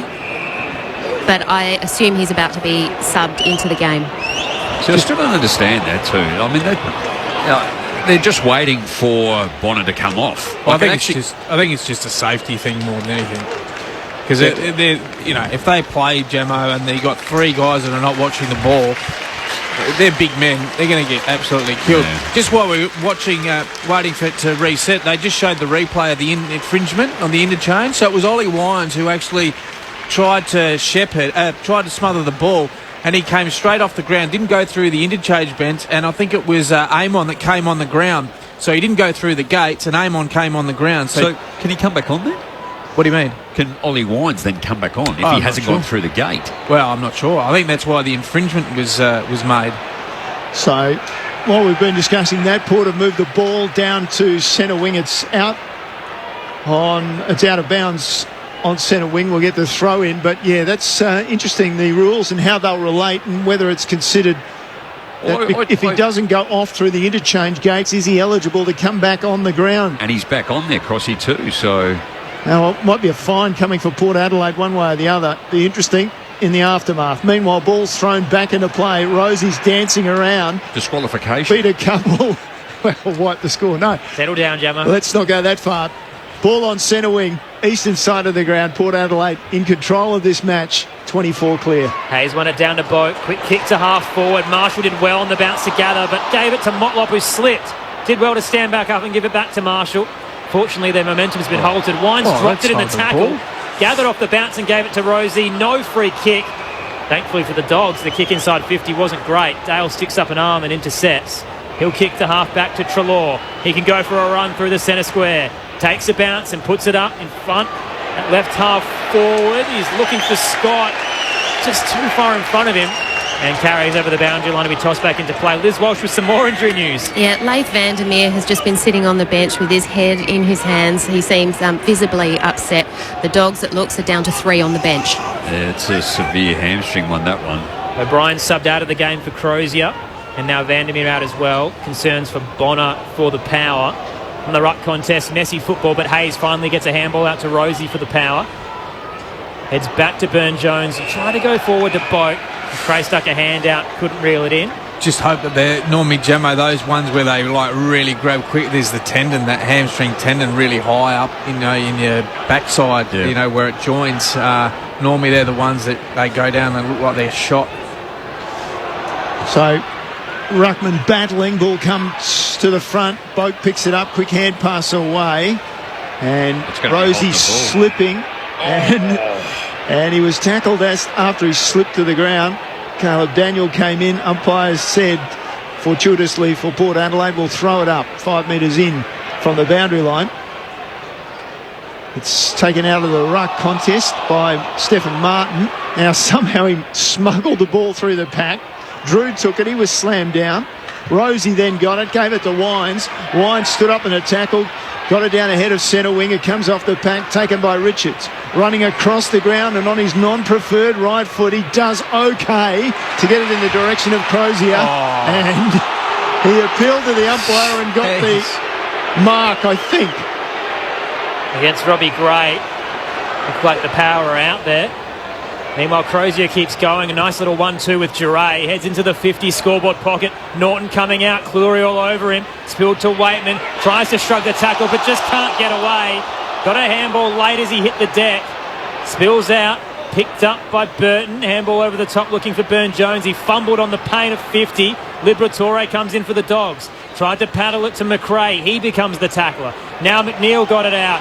Fumbled by Dunkley. Had to go again and was caught in the tackle and dropped it. Costly error from Josh Dunkley. Free kick to the power at left half back. Final score, game 1 of the NBL Grand Final Series. The Sydney Kings have defeated the Tassie Jack Jumpers 95-78. So a tight tag tonight. Josh Dunkley's only had the 11. Port Adelaide switched sides with the kick. Long and finding Drew. Got rid of Bailey Smith on the logo. Right in front of us in this broadcast side of the ground on centre wing. Drew looks, holds it up.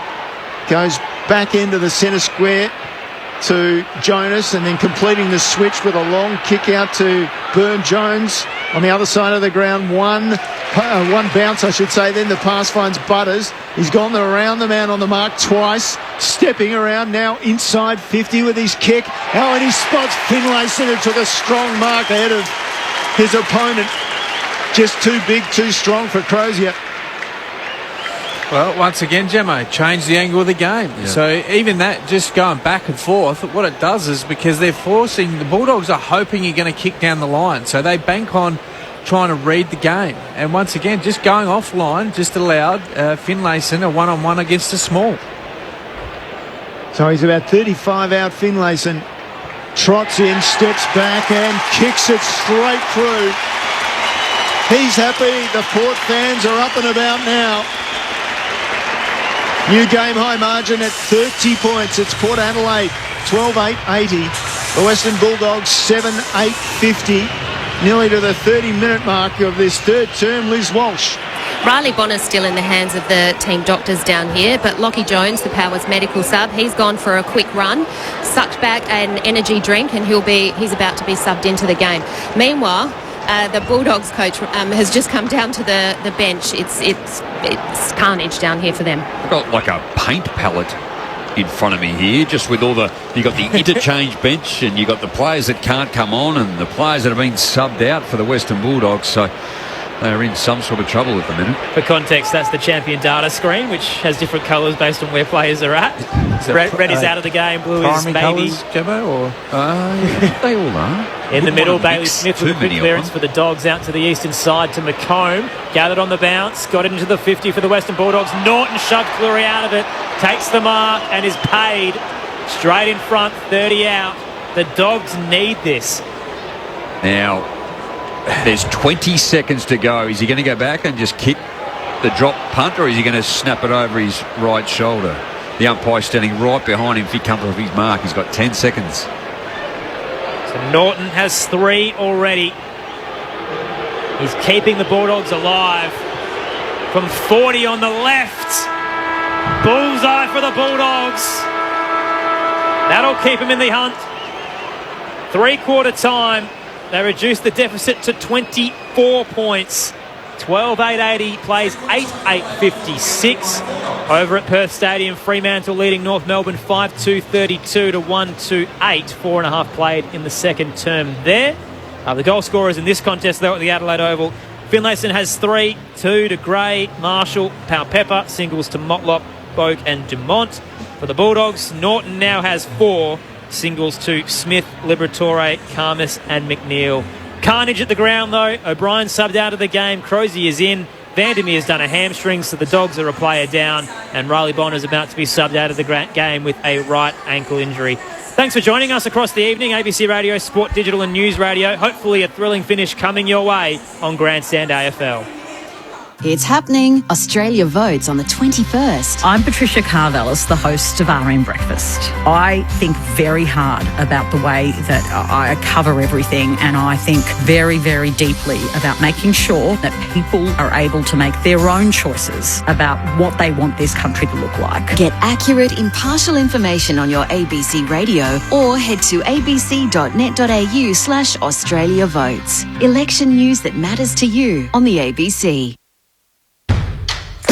The 2022 AFL Premiership season. Grandstand AFL. On ABC Radio and ABC Sport Digital.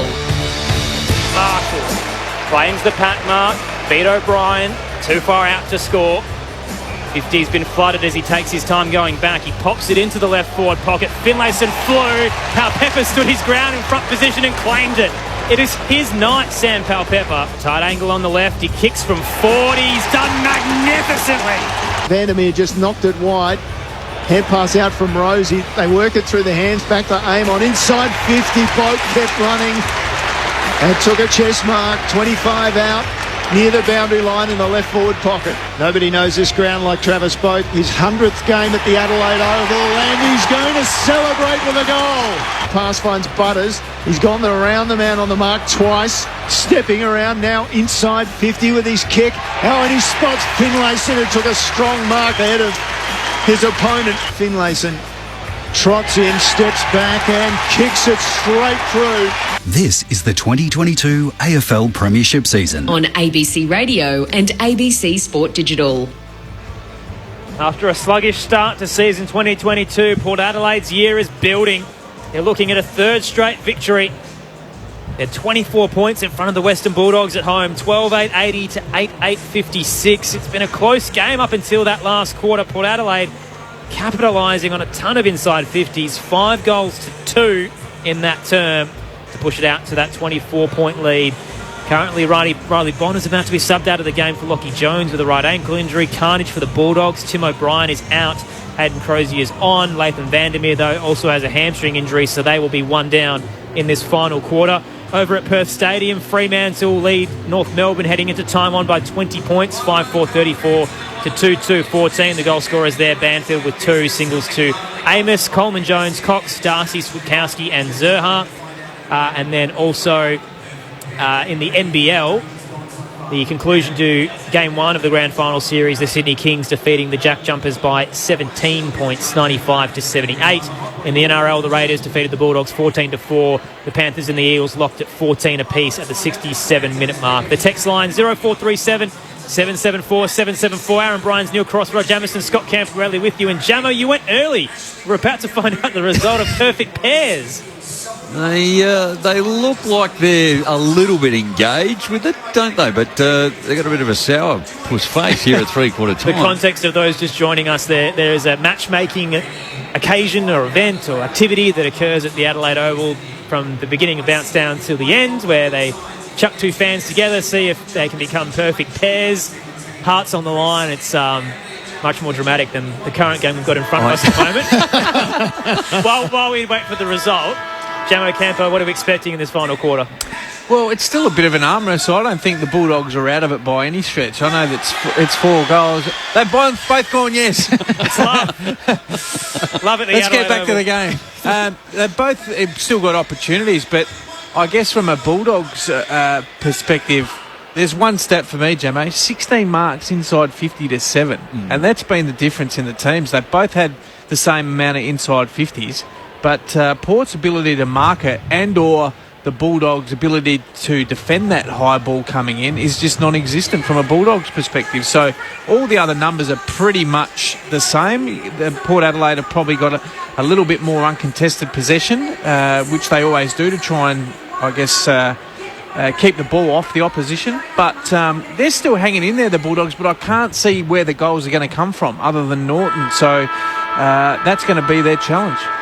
But Sam Hayes, 33 hit-outs all over Stephen Martin. McRae, Liberatore, 9 and 6 apiece for the clearances. I felt in the third quarter that Port Adelaide, you highlighted, they got on top in that area and were able to get it particularly away from the centre more than the Western Bulldogs did, which they did in the first half. 8-3 Port Adelaide from turnovers to Western Bulldogs, 4-4. Just too reliant at the moment on too few players to be able to get a hold of the football. Jack McRae, 23. He's had 16 contested, 14 ground ball, 2 tackles, 9 clearances and 3 inside 50. Then it sort of drops away to Bailey Smith and Treloar. They haven't really had the impact on the games that they tend to and normally have. So then you go across to the other side. Bonner, who's leading the way, has now come to the bench. But Boak, Rosie, Wines, Houston, Darcy Byrne-Jones, albeit probably hasn't used the football as well as what we knew. And William Drew's done a pretty good job too on Josh Dunkley. Support by 24 points. A chance for 3 wins in a row. And an edge closer to the 8. What will we see in this final term? 12-8-80 plays 8-8-56. Probably Port's best form of the season. Can they finish it off? Out of the middle. Treloar had a bit of a hack at it, and then McRae picked it up and he was taken to ground. And the ball will be taken by the umpire now and thrown in the air towards this side of the ground, this broadcast side of the ground. Now it's an in-the-back decision. It will go against Travis Boak to McRae. Quick hand pass. Bailey Dale running, and from half-back, he's got to centre wing and delivered it nicely to McComb. So he's at half-forward, about 60 from goal. Goes back, and this delivers at 25 from goal. Kicks it, punches it low. Off a couple of Bulldogs. It came to Houston, broke a tackle. Hand pass out wide for Amon. And he'll come back down the line on this broadcast side towards Georgiades. He pushed off the young man and kicked it down the line. Karmas just unable to go with him. Finlayson takes the mark inside forward 50 for Port Adelaide. And that's the change they've made, Crossy, at three-quarter time. Karmas has gone back to pick up Georgiades, so he has gone back to hopefully fill that void of height, but just couldn't go with him with the speed then on that occasion. So Finlayson already has 3 goals. He's to the left of the post on about a little bit more severe than a 45-degree angle. So the wrong side, if you like, for a left footer. But he comes in and makes no mistake, started it slightly to the left, and it just veered and it went bang into the post. Minor score for Port Adelaide, and a 25-point lead now, just a minute or so into this final quarter. The Dogs want a rebound. Huge kick out to the eastern side, carried about 80 metres from Bailey Dale. Mark's taken. McNeil over the top to Norton, put it in front of Bailey Smith. Caught behind Rosie, who brought it to ground. Now Bailey Smith becomes the tackler on Cleary and will get a ball up at left half forward. So they were nearly out, the Dogs. It's the poor kick by Norton, wasn't it? They had to just stop and sit on it. Tossed up. Stephen Martin against Hayes. Neither got a clean tap. Spills out to Bailey Smith. Gave it to Rourke Smith. Kick smothered. Houston did well to come across. Boundary throw in to come. Liz Walsh on the boundary. Just confirming that Riley Bonner's been subbed out of the game with an ankle injury. So Bonner out, O'Brien out for the Dogs, and Vandermeer. So Port have the numbers game at the moment. They're up by 25. Lockie Jones, tough to half-back flank it.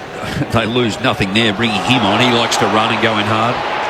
Out of the ruck contest, free kick will go to the young Port Adelaide ruckman in Hayes. Took front position. Stephen Martin just wrestled him to the ground.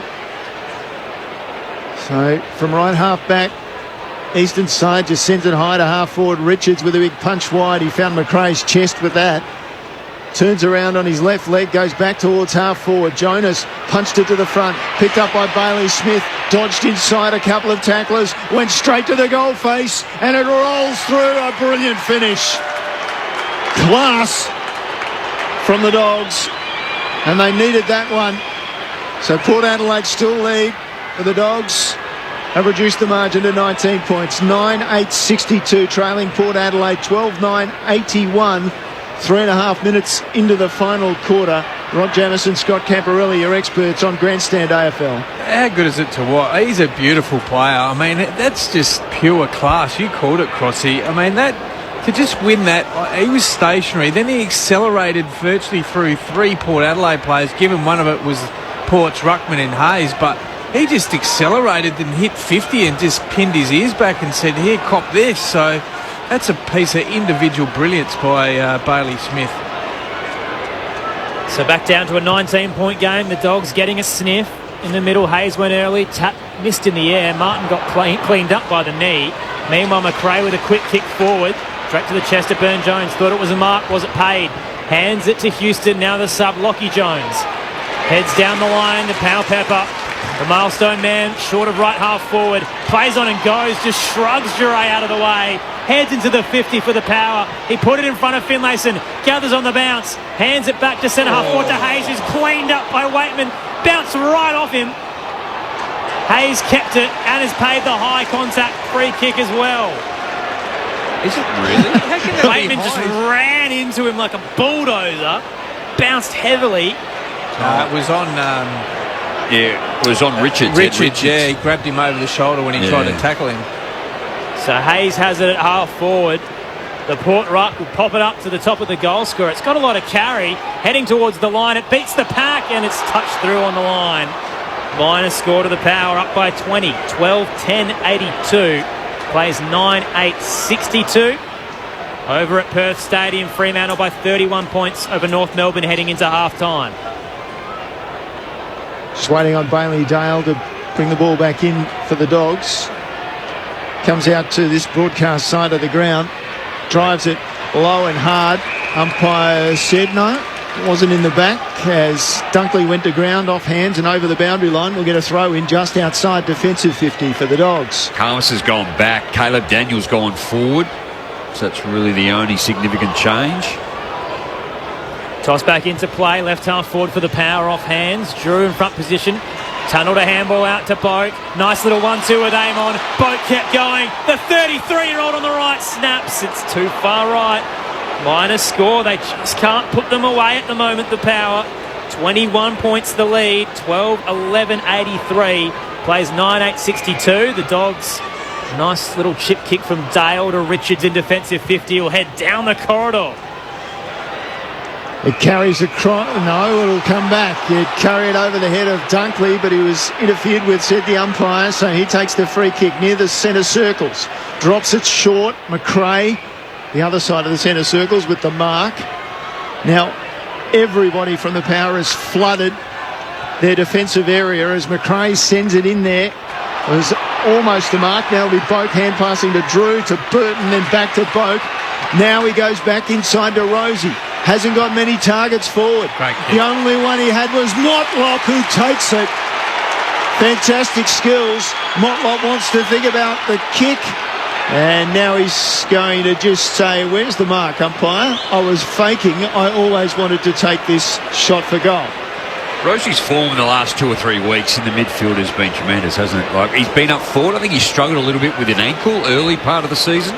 Well, it was at half-time in the Carlton game where they pulled the trigger on him, and then from there he had, I think he had 16 or 17 in the second half, and then has carried it on. But that was just a brilliant kick, just low and flat, and got there quick. Motlop, possession number 12 for the game. Crosses the 50, sends it along, and he hits the post, second poster for Port Adelaide in this final quarter. They move out to a 22-point lead, and we go down to Liz Walsh on the boundary. More injury concerns for the Bulldogs. Now it's Cody Waitman who's come to the bench. Issues with his right shoulder. He's got it resting inside his Guernsey, giving it extra support. Speaking of issues with the Dogs, 2 of them have just collided on the eastern side. Rourke Smith, Aaron Norton, thankfully both have popped up, and Norton's claimed the mark. It's probably that collision with Sam Hayes. He just bounced straight off him. Huge weight and height disadvantage. Down the line goes Norton to a contest left half forward. Whistle in the pad. Push out going the way of Rourke Smith. Remember the centre, Peter Foster? Big left footer, I think, played for the Western. Geez, if he'd run into you, you'd know all about it. Dogs at left half forward. Central kick to Duray. He was nasty, Campo. Oh, yeah. Port by 22. Fruitcake forward. They had a bloke back there as well. Duray heads into the 50, left forward pocket. Norton in front position, too high for him. Cleary should have taken it. Instead, he double-fisted down to Caleb Daniel. Kicks from 40, it sits up at the goal face. Lockie Jones brought it down. Straight to Burton. Gives it back to Lockie Jones. Now a handball wide to Amon. He can run across the boundary line. Kicks on the 45 brilliantly to Boak. The power are out. The handball wasn't great, though, in front of Drew. Had to soccer through the centre circle. Popped up for Wines. Gives it off. Nice little dinky kick from Dersma to Butters. He's short of right half forward. Plays on, takes a bounce. Plenty of time to think about where he wants to go next. He'll dink it in and hits the chest of Georgiadis. Tight angle, right forward pocket, 45 out. Zach Butters just held on. He had the Brownlow medalist just hanging to his right, and he was trying to pull in Tom Liberatore to draw him in. And they played it well, the Bulldogs boys, actually. Hasn't been a great night for Mitch Georgiadis. 3 behinds from his 8 disposals. This will be the hardest of them all if he can convert it. Watch the left leg. About 2/3 of the way in. Starts on the fence at right half forward. Mitch Georgiadis comes in. Across the face, it's not going to be a score at all. Sits up for Buku Karmas, who spoils it over the boundary line, left foot pocket. You okay there, Capo? It is quite humorous. It's weird, isn't it? It is a little... It's like a prancing pony. 22 points in the lead to Port Adelaide. Boundary throwing to come in their left forward pocket. That's good beer too, by the way. In it comes. Off the back, Treloar, fumble. And the umpire said he was taken high by Robbie Gray. No conflicts either, too, Crossy. No, there can't be. Not on the ABC. Treloar from the right back pocket comes out to this broadcast side of the ground. McNeil got to the front, but it fell for Marshall for Port Adelaide, and a beautiful kick from the tall forward. He found the chest of Ollie Wines about 40 from goal, and Wines will back up into the centre square, take his time and have a deliberate shot at goal. It's just attrition at the moment for the Bullies. They just can't hang on. They can't get the run that they know and they normally have. They were up and about the first quarter, part of the second, and they really got blown away in that third quarter. And just with the men they have down at the moment, just struggling to find the run from behind. They haven't quite put them away yet, Port Adelaide. Wines, though, goes long and hits the post again. That's number 3 for the quarter. Is it, or is it 4 for the game? 4 for the quarter. 4 for the game, 3 for the quarter. 3 for the quarter, 4 for the game. Okay, we're settled on that as Bailey Dale plays on immediately from full-back. Just that score again, 12-13, 85 Port Adelaide. The Bulldogs 9-8, 62, 11 gone, final turn. Well, they were 6-0, I think, at one point, were they? Now they're 12-13. Karmas has it in defensive 50 for the Dogs. Heads to centre wing in front of the benches, western side. Spots Scott. One of the 2 inclusions. This will be disposal number 4 for him. Very quiet night. Heads up to right half forward. It's a shank of a kick. Marshall came across, nearly claimed it. Spoiled down by Bailey Smith. Dumont came through. Flipped a handball out. Scott came through. Was tackled without it. No free kick. Porter out. Butters to Boak. 1-2 with Finlayson. Spins away from the tackle of Crozier. Gives it off to Dumont. Into the scoreboard pocket. Georgiadis is outnumbered and still claims it. Over the head of Dunkley.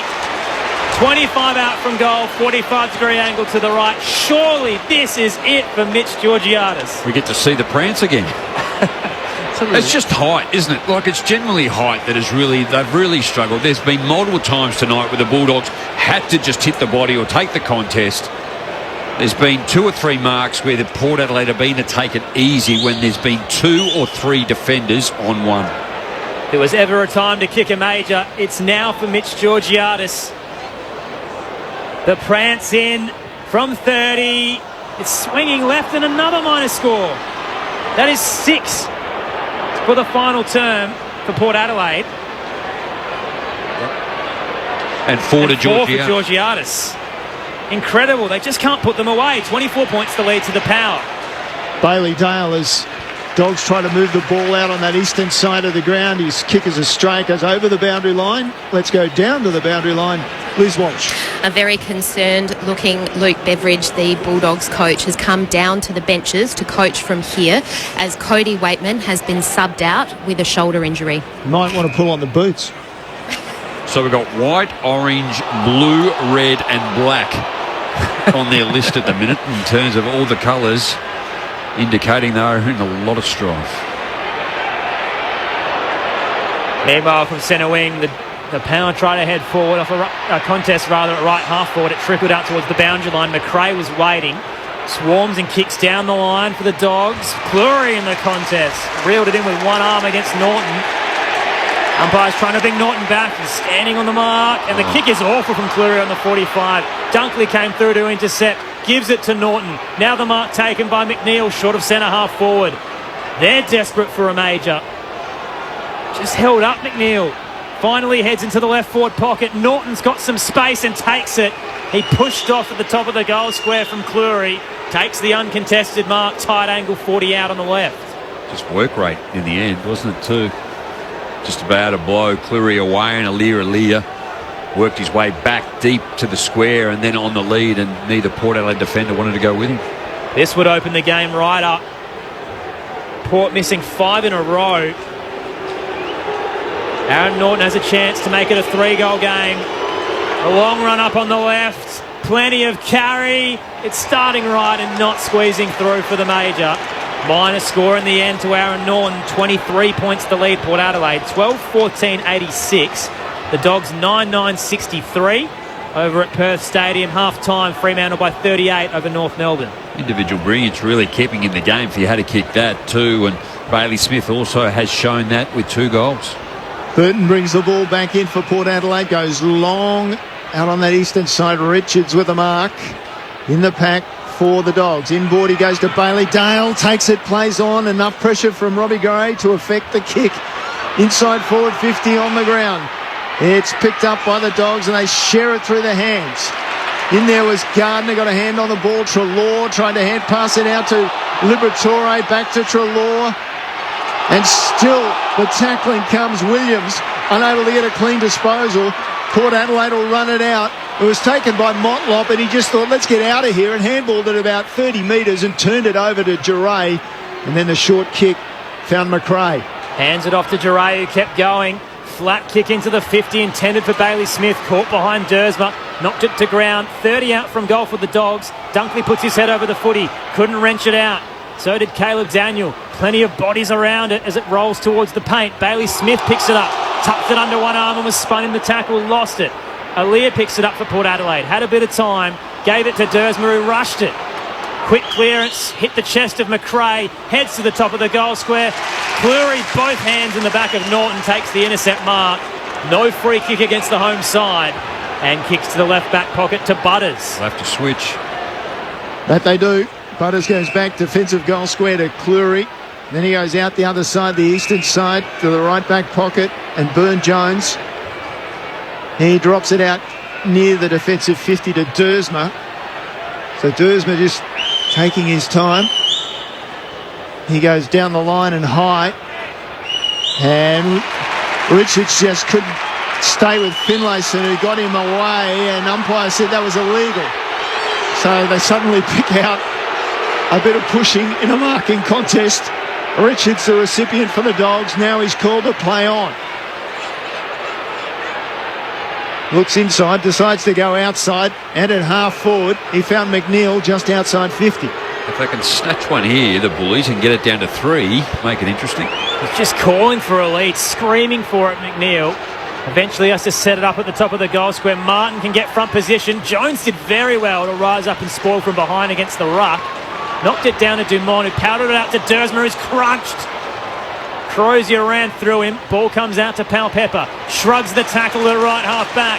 Kicks down the eastern side. Georgianis was held out of it by Cordy. It enabled DeRay to get in front. Handball back to Cordy. Kicks down the line. Palpepper in the middle of it all. Crunched. Spilled to the back to Burn-Jones. Port Adelaide get another chance. Dumont down the line. Finlayson's bowled over in the air. Cordy cleaned him up with the spoil. Carries over the boundary line to be tossed back into play. It's the Power by 23. We've got 5.5 to play in this final term. 29,000 here, Aaron. You weren't too far off. 28,000 with your call. First one this year you've got. 29,290, the final crowd. The last 4 minutes, Port Adelaide have really had to defend hard. They just can't put the Dogs away, not yet. Liberatore off the pack, down inside, half forward. It's fallen for Bailey Williams. He couldn't gather. He was under pressure. Now he tackles Jonas. He went towards the boundary line, picked up by Cleary. Turned it over the hand pass to McRae for the Dogs. He goes back with his hand pass to Scott. And then to Bailey Smith. Pushes off one. Goes back to Richards. Forward to Scott. And then to Bailey Smith again. Dodges around, goes wide. They just can't get a kick away. It's come to Scott now. Off to Liberatore. Off his Great right pressure. foot, just tumbled a kick inside 50. Aaliyah picks it up and clears for Port Adelaide. To right half back, Palpepper again in the middle of the pack. He's been crunched, he's sore. Brought it to ground though. Trickles out towards centre wing eastern side. And Cordy's happy to let it roll over. Oh, great pressure, Port Adelaide. I mean, late in the game, 4 minutes to go, they've had a massive dip here, and they just gave the Bulldogs no space at all. They just kept flicking it around, and straight away there was a Port player right in their grill every time. 12-14, 86 the Power, 9-9-63 the Dogs. The home fans have found their voice as Liberatore gets a quick clearance up to left half forward. Jonas. He had Bailey Williams all over him and still took the mark at right half back. Flat kick to Burne-Jones, wasn't 15, called to play on. He gives it back to his skipper. Jonas now down the eastern wing. Looking for Palpepper, 3-on-3 at the back. Finlayson got rid of his opponent, takes the mark. He's been good tonight. 3 goals. Finlayson just forward of centre wing. Called to play on, can load up on the left. It's a massive kick into the scoreboard pocket. Marshall bowled over Crozier. Umpire saw it. Free kick to the Dogs in defensive 50. They need to go. Down by 23. Crozier moves the ball short to Scott at the top of the 50. Still on the eastern side. He keeps the ball and goes wide. Treloar takes the mark about a metre inside the boundary. He wants to move it, but he's got no options down the line. Now he does. Not a bad kick for Cordy. He's run into by Steph Martin, but that's okay. He managed to take the mark. So he's just shy of half forward. Drives it inside forward 50, looks for Norton. Cleary just edged him under the ball. It went to Bailey Williams off his left foot. Straight across the goal face. And out of bounds. We'll get a throw in. 5-6 metres around from the behind post in the right forward pocket for the Dogs. They need something special now. They trail by 23 points. We're into time on. Just the last kick was just in Norton. He couldn't get a run up at it. Cleary played him really well. 2-man bench for the Dogs as well. Waitman, O'Brien, Vandermeer out. Crozier the sub on. From the ruck contest, Martin got it down towards McRae. Kick along the deck. Rolled to Liberatore, is immediately wrapped up. Aaliyah got him. Ball up to come. 25 out. Slight angle to the right for the Dogs. Down by 23. Aaron Bryans, Neil Cross, Rod Jamieson, Scott Camporelli with you. On the ball up, Martin wins it down, trickles its way to Rourke Smith, uses McComb, plenty of time, thought about going right, then left, and eventually kicks it short to Daniel. Luke Beveridge throwing the magnets around in this last quarter, and Caleb Daniel has a mark inside 50. This might be a bit far out. 45 out. The former South Adelaide product. Need to use every bit of strength he has, runs in. Flat kick across the body, central towards Palpepper, who brought it down, straight to Butters, clearance for the Power. Burne-Jones just puts it into space. The Dogs have numbers sitting back, but they've killed some time. Cordy slips close to centre wing, stands up and chips it short to Ed Richards. Richards takes it, plays on immediately, drives his kick long to the top of the goal square. Palpepper spilled it, it came to Norton, trying to hook it over the shoulder, just went up and down in the same spot pretty much. On the boundary line, it's picked up by Williams. It's come to McRae eventually, and he's tackled across the boundary line by Drew. Port Adelaide are going to win their 3rd game of the season, and they'll draw level in terms of game won and lost with the Bulldogs. Still 2 minutes to go, but the last 8 minutes has really been the trademark, hasn't it, of the way they want to defend. 23-point lead to the home side. Hayes won it down for the Power, straight to Liberatore. Handball out for the Dogs to Caleb Daniel at left half forward to Richards. Kicks into the attacking 50. Big collision as Jones crashed back into Marshall. Spilled down. Everyone's popped back up. Dunkley's caught one high. Put his head over the footy. Knee came through and collected him. A few players coming around just to check and make sure he's all right. I think it might have been Jonas who caught him. Willem Drew, Tom Liberatore having a fair bit to say to each other. Meanwhile, Josh Dunkley will go back. 20 out. 45-degree angle to the left. He's taking his time and he cannot afford to right now, Josh Dunkley. He just needs to go and kick it. Yeah, get on with it. Time off. Not that it will matter, but they've stopped the clock. 14 disposals tonight. Josh Dunkley, he's been well held. 6 score involvements. So Josh Dunkley starts his run up 45 out, then stops at 40 and starts again. Trot from 30, leans back on the kick. gives them a bit of hope. Josh Dunkley converts his first of the evening, down to a 17-point game. Port 12-14-86, the Dogs 10-9-69. A minute to play out at the Adelaide Oval. 3 goals in 1 minute. Not inconceivable, Campo, but a little unlikely. I would have thought highly unlikely. if they kick 3 centre bounce goals, they deserve to win. Well, they don't have to do it that way. There could be... It's the only way. It's the only way it's going to happen. No, you could get 2 goals in one with a push after the play or something like that. That can happen. Or a silly 50. Yeah, it's not going to happen. Okay. So we got 6, 6 and 6, by the way. Where's the winger here for Port? Oh, look at him. Closing numbers. So it was Marshall who was down as far as he could on centre wing, went into defence. Port Adelaide, though, gets the clearance through Boak out of the middle. Down to half forward, Bailey Dale picks it up for the Dogs. Head passes to Crozier, gets it back, then gives it to Crozier again. They're trying to flick it through hands successfully. They've got to the middle of the ground. Bailey Dale now just launches the ball inside 50. Alir with the intercept, no. He was being held, though, by Williams, and so it'll be a free kick to Alir, and Port Adelaide take back control of the pill. He just drops it short for Jonas. The skipper in the left back pocket just holds things up, called to play on. He'll head down the western wing for the Power. What a win this will be. Georgiades nudged out of it by Karmas. Free kick for a hold, meanwhile going his way anyway. Georgiades just behind centre wing.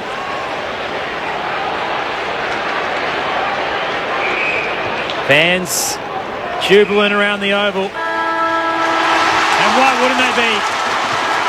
Redemption for Port Adelaide. After a 0-5 start, they've won 3 in a row and are back in the hunt for a top 8 finish. The Power sick the Bulldogs at home by 17 points.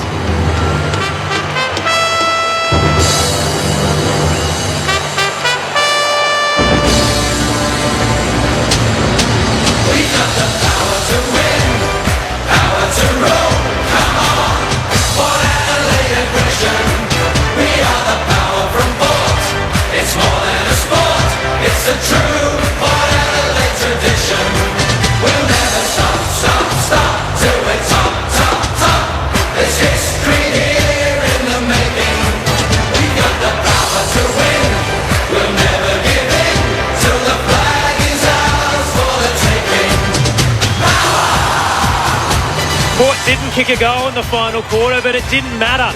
They pushed out to a 24-point lead at three-quarter time after previously leading by 2 at the first break and 4 at the half. Felt like we had a thriller on our hands before the Power took control in the second half. Winners by 17 points, 12-14-86 to 10-9-69. Jeremy Finlayson kicked 3, 2 to Powell Pepper and Marshall and Gray. Singles to Motlop and Dumont for the Dogs, 4 to Norton, 2 to Bailey Smith. Singles to Dunkley, Liberatore, Karmas and McNeil. Port Adelaide's season is alive.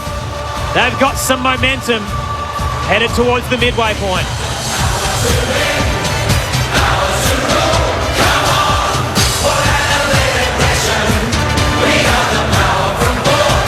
It's more than a sport, it's a true Port Adelaide tradition. We'll never stop till we're top. There's history here in the making. We got the power to win. We'll never give in till the flag is ours for the taking. A disappointing night for the Dogs, who are now 3-5 alongside the Power and just ahead on percentage. Decimation for them across the contest. 3 injuries. Cody Waitman, Tim O'Brien, Latham Vandermeer. Riley Bonner also out for the Power, but they'll be happy with the 4 points as they look ahead to what looks to be a favourable run from here. North Melbourne next weekend, Geelong, Essendon, and then the bye. I certainly think they could win 2 of those 3, and maybe not all of them, considering the form that they're in. After a slow start, 0-5, everything's looking up Power. In the end, it was 1486 to 10,969. With you for the next 23 and a bit minutes before we take you to Perth Stadium for Fremantle and North Melbourne. The score there at the moment, we're headed into the third quarter, I believe. We've just started it. So Fremantle up by 38 points, 8-5-53 to North 2-3-15. Rod Jamieson, Scott Camperelli, break it all down for us. Are the Power well and truly back now? Well, you'd have to say that, look, are they back? I don't think they're still going at 100% yet, but Charlie Dixon's going to be a nice inclusion for them. There's no doubt about that. They look like they're just starting to get some belief back in how they're going. They look like the old Port Adelaide in terms of being able to get that transition game going. 8 goals, 8 tonight from transition. They didn't... and they were able to defend it a bit better. I mean, early it was all stoppage, really. It was 2 or 3 goals from centre bounce that was the issue. But Port Adelaide's defenders, they had the crash helmet on early in terms of they were under real pressure. And it was only really Port's efficiency forward that kept them in the game. 5 goals straight to 4-4 at quarter time. But then they took over, really. Port Adelaide, they were dominant, particularly through, not so much through the middle of the ground. I felt it was a pretty even battle other than McRae. I thought he was the best midfielder on the ground. But once they got it sort of over the middle of the ground, the one stat that we said most of the night, Jamo, was 21 inside, 50 marks to 9. So that was the Achilles heel for the Bulldogs tonight. They just could not defend Finlayson, and particularly Marshall, I thought was outstanding tonight. He marked everything. What did he end up having? I think he had Marshall 8 marks in total, and 4 of those were contested. So that's a reasonable night out, and converted, on the night, kicking 2. But I thought Port's ball movement was the thing that got the Bulldogs tonight. Everything else was pretty even, but when they changed the angles of the game, that really tore Bulldogs apart. Scott Lycett, we know, is a good ruckman, and he contributes in ways. He likes the contest, but certainly being able to expose Sam Hayes to the ruck and put him out there, and again, I think his ruck work's pretty good. He gets around the ground okay. He's tall, he's agile, but he really touched up Stephen Martin tonight too. Well, he had 14 hit-outs to advantage, so you can get caught up with the number of hit-outs, but it's hits to advantage. So for the listeners at home, that's a direct connect with his midfielder at ground level. So not just a hit out and then sort of gets into a bit of a contest. He's hit 14 times out of those 30 clearances. He's actually hit it straight to a Port player. So outstanding, as you said, Gemmo. Probably critical of Stephen Motlop too. Although the last couple of weeks I feel he's got more involved, and tonight is probably as involved as I've seen him this year. That be fair? 7 goals from 8 games. Last week he was goalless, but he had 17 touches, so he's been around. He just hasn't. It was just dominated. work rate last week, too. Tough conditions as well, but Orazio Fantasia probably, still 2 to 4 weeks away, so he's probably a straight, transition. The one thing I did love in the review on Monday, that pressure, that tackle pressure deep in that last quarter, I reckon Ken would be highlighting that in terms of that was brilliant. Like, they were under pressure there. The game was still somewhat in balance, but they just kept fronting up. They just kept taking away the time and space from the Bulldogs. That was a great edit for me. Port winners by 17 points at the Adelaide Oval over the Western Bulldogs. Let's head into the rooms with Liz Walsh. Hello. Yes, it's a very happy rooms here in Port Adelaide. And here's Sam Powell-Pepper. He's really been congratulated by all his teammates. You probably just heard that scream. That was him, the party boy for tonight. Riley Bonner's also just coming in. His ankle heavily strapped. He's on crutches. And here we go. We're just getting ready. Riley Bonner coming in as they get ready to sing the song. Here we go. Let's listen in.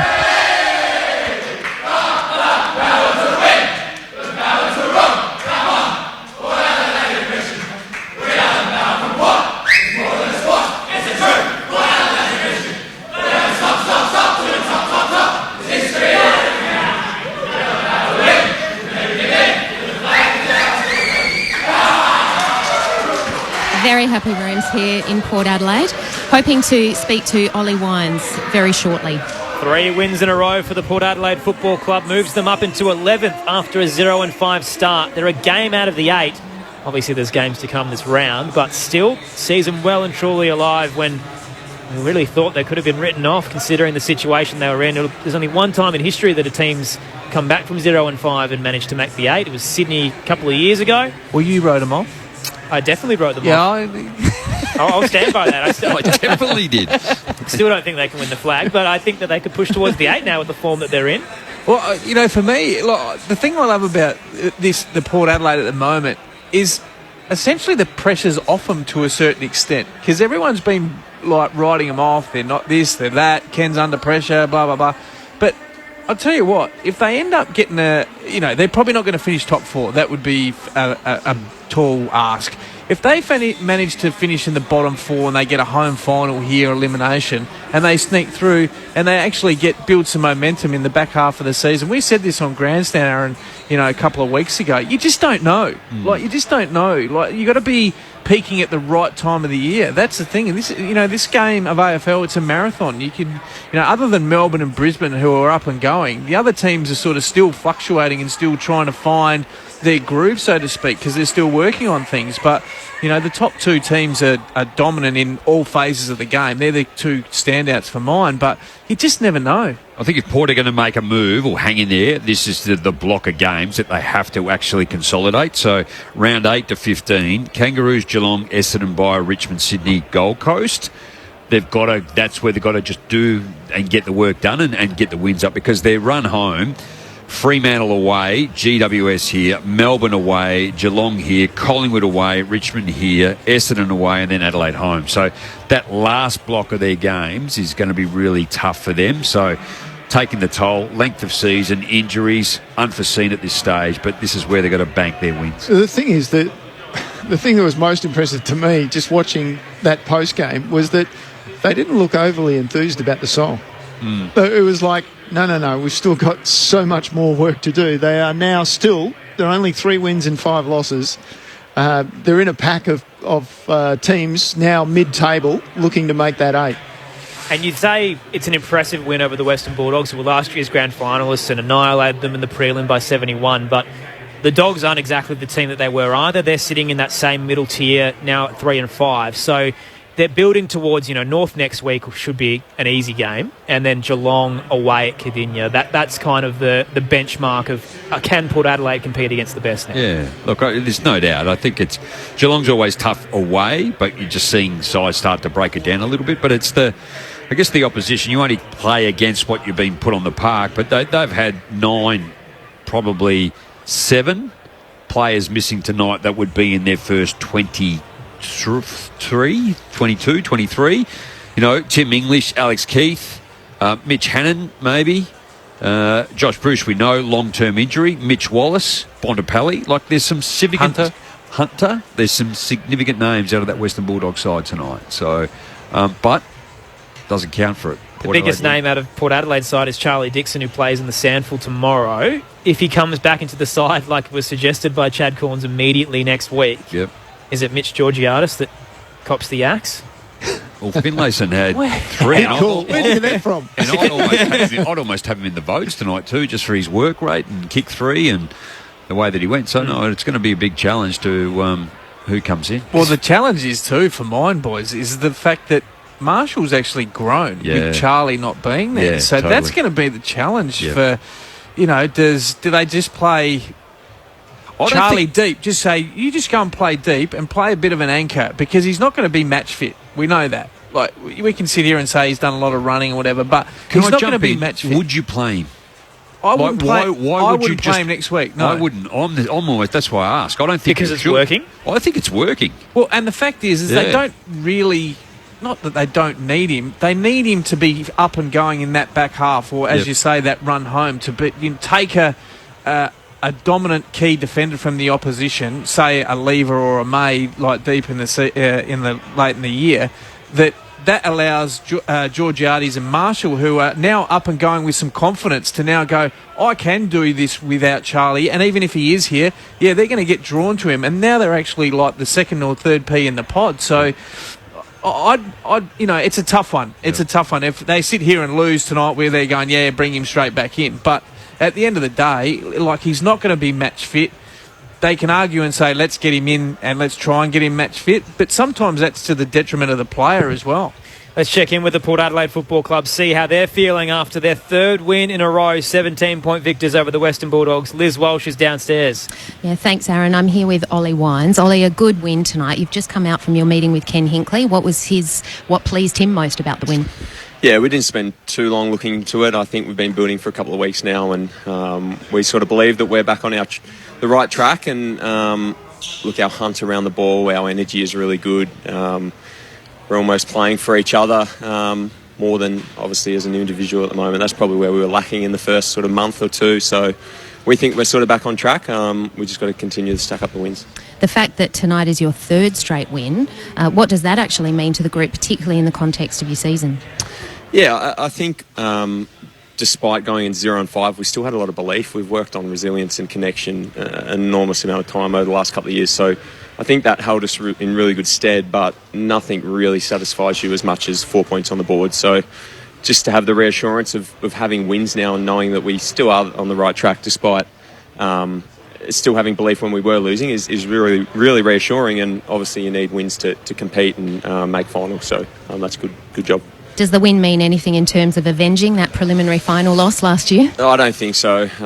That's all last year. That's in the past. We've moved on from that. We're trying to take up every opportunity we've got this year and go a few better. Let's head up to our experts in Rod Jamieson and Scott Camporelli. Ollie Campo here, mate. Congratulations. The last 3 weeks, you've looked like you've got your mojo back in terms of defensive pressure. I love the fact late in that game, you probably remember it, just on the half-forward flank on the eastern side there. Yep. You just kept fronting up. You took away the Bulldogs. I guess over the last couple of years, one of their real strengths is their handball game, to be able to get into space and then use the ball. But I just thought you just held up really well all over the ground. Your pressure was outstanding tonight. Yeah, certainly, and defence is where our offence starts. And we gave up some big scores early in the year, and we understood that was lacking, and we'd gone away from that defensive philosophy that Ken's worked so hard on. So just the little acts, and I remember the passage of play you're talking about, the immense pressure that we kept coming. There was a number of acts in that last quarter. I remember Houston smother, just simple things like that we've really lifted, and we've made a big emphasis and pointed them out during the week, which promotes guys to do it, and we know that leads to our best footy. And I guess having coached against the Bulldogs, one of the things that you can catch them out with is if you change the angle of the game, their defenders are really proactive. And I thought tonight, I'd be interested in your pre-game scouting report as to if we can actually change the angles of the game and actually give Georgiades and Marshall, and I thought Marshall was just about best player on the ground in terms of his influence ahead of the ball. You get Bulldogs players that don't want to play one-on-one, and it just allowed you guys to have 21 marks inside 50-9 for the night.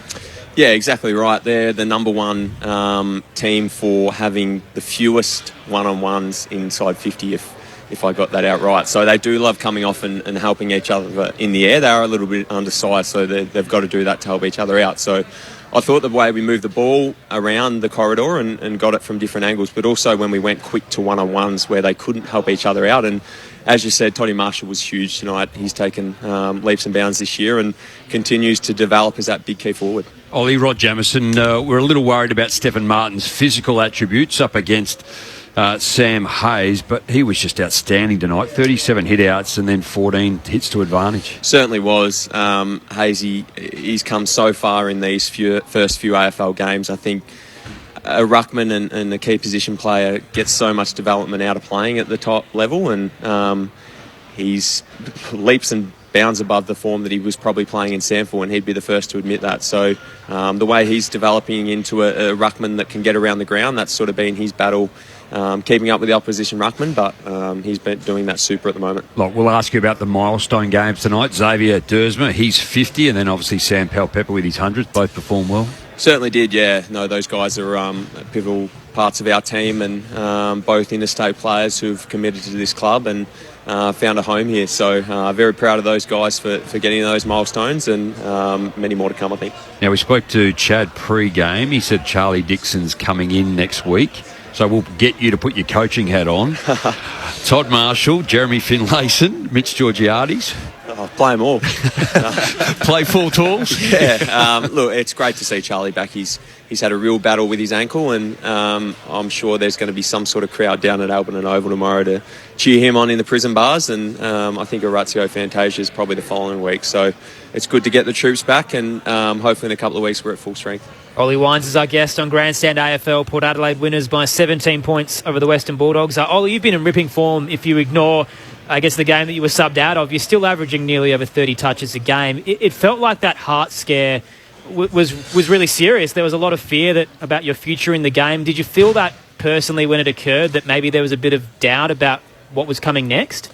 Yeah, probably in the short term. I think when you're dealing with the heart and those key organs that we don't usually deal with in AFL, it is certainly scary. So for a split second, you do think about that. But look, the medical experts that I dealt with were terrific. They reassured me from the very first moment I set foot in the hospital, and it's really happy. And I guess it's one of those experiences where it puts everything in perspective, and you realise how good you've got it. So I'm very grateful for the position I'm in, and living the life. And you wouldn't have noticed that it happened because of the form that you're in. You've just come back immediately to your best. Was there any sort of, I guess, process to make sure you could return so comfortably and confidently? Oh, there was probably a little bit of doubt when I first returned in the West Coast game. I came back, but in terms of too many jumps, the hoops to jump through, there wasn't. Once I was back, I felt comfortable and had a lot of confidence in myself. So hopefully it's all behind me. It could happen again, to be honest, but that is very rare. Ollie, Neil Cross here. Just one quick one from me.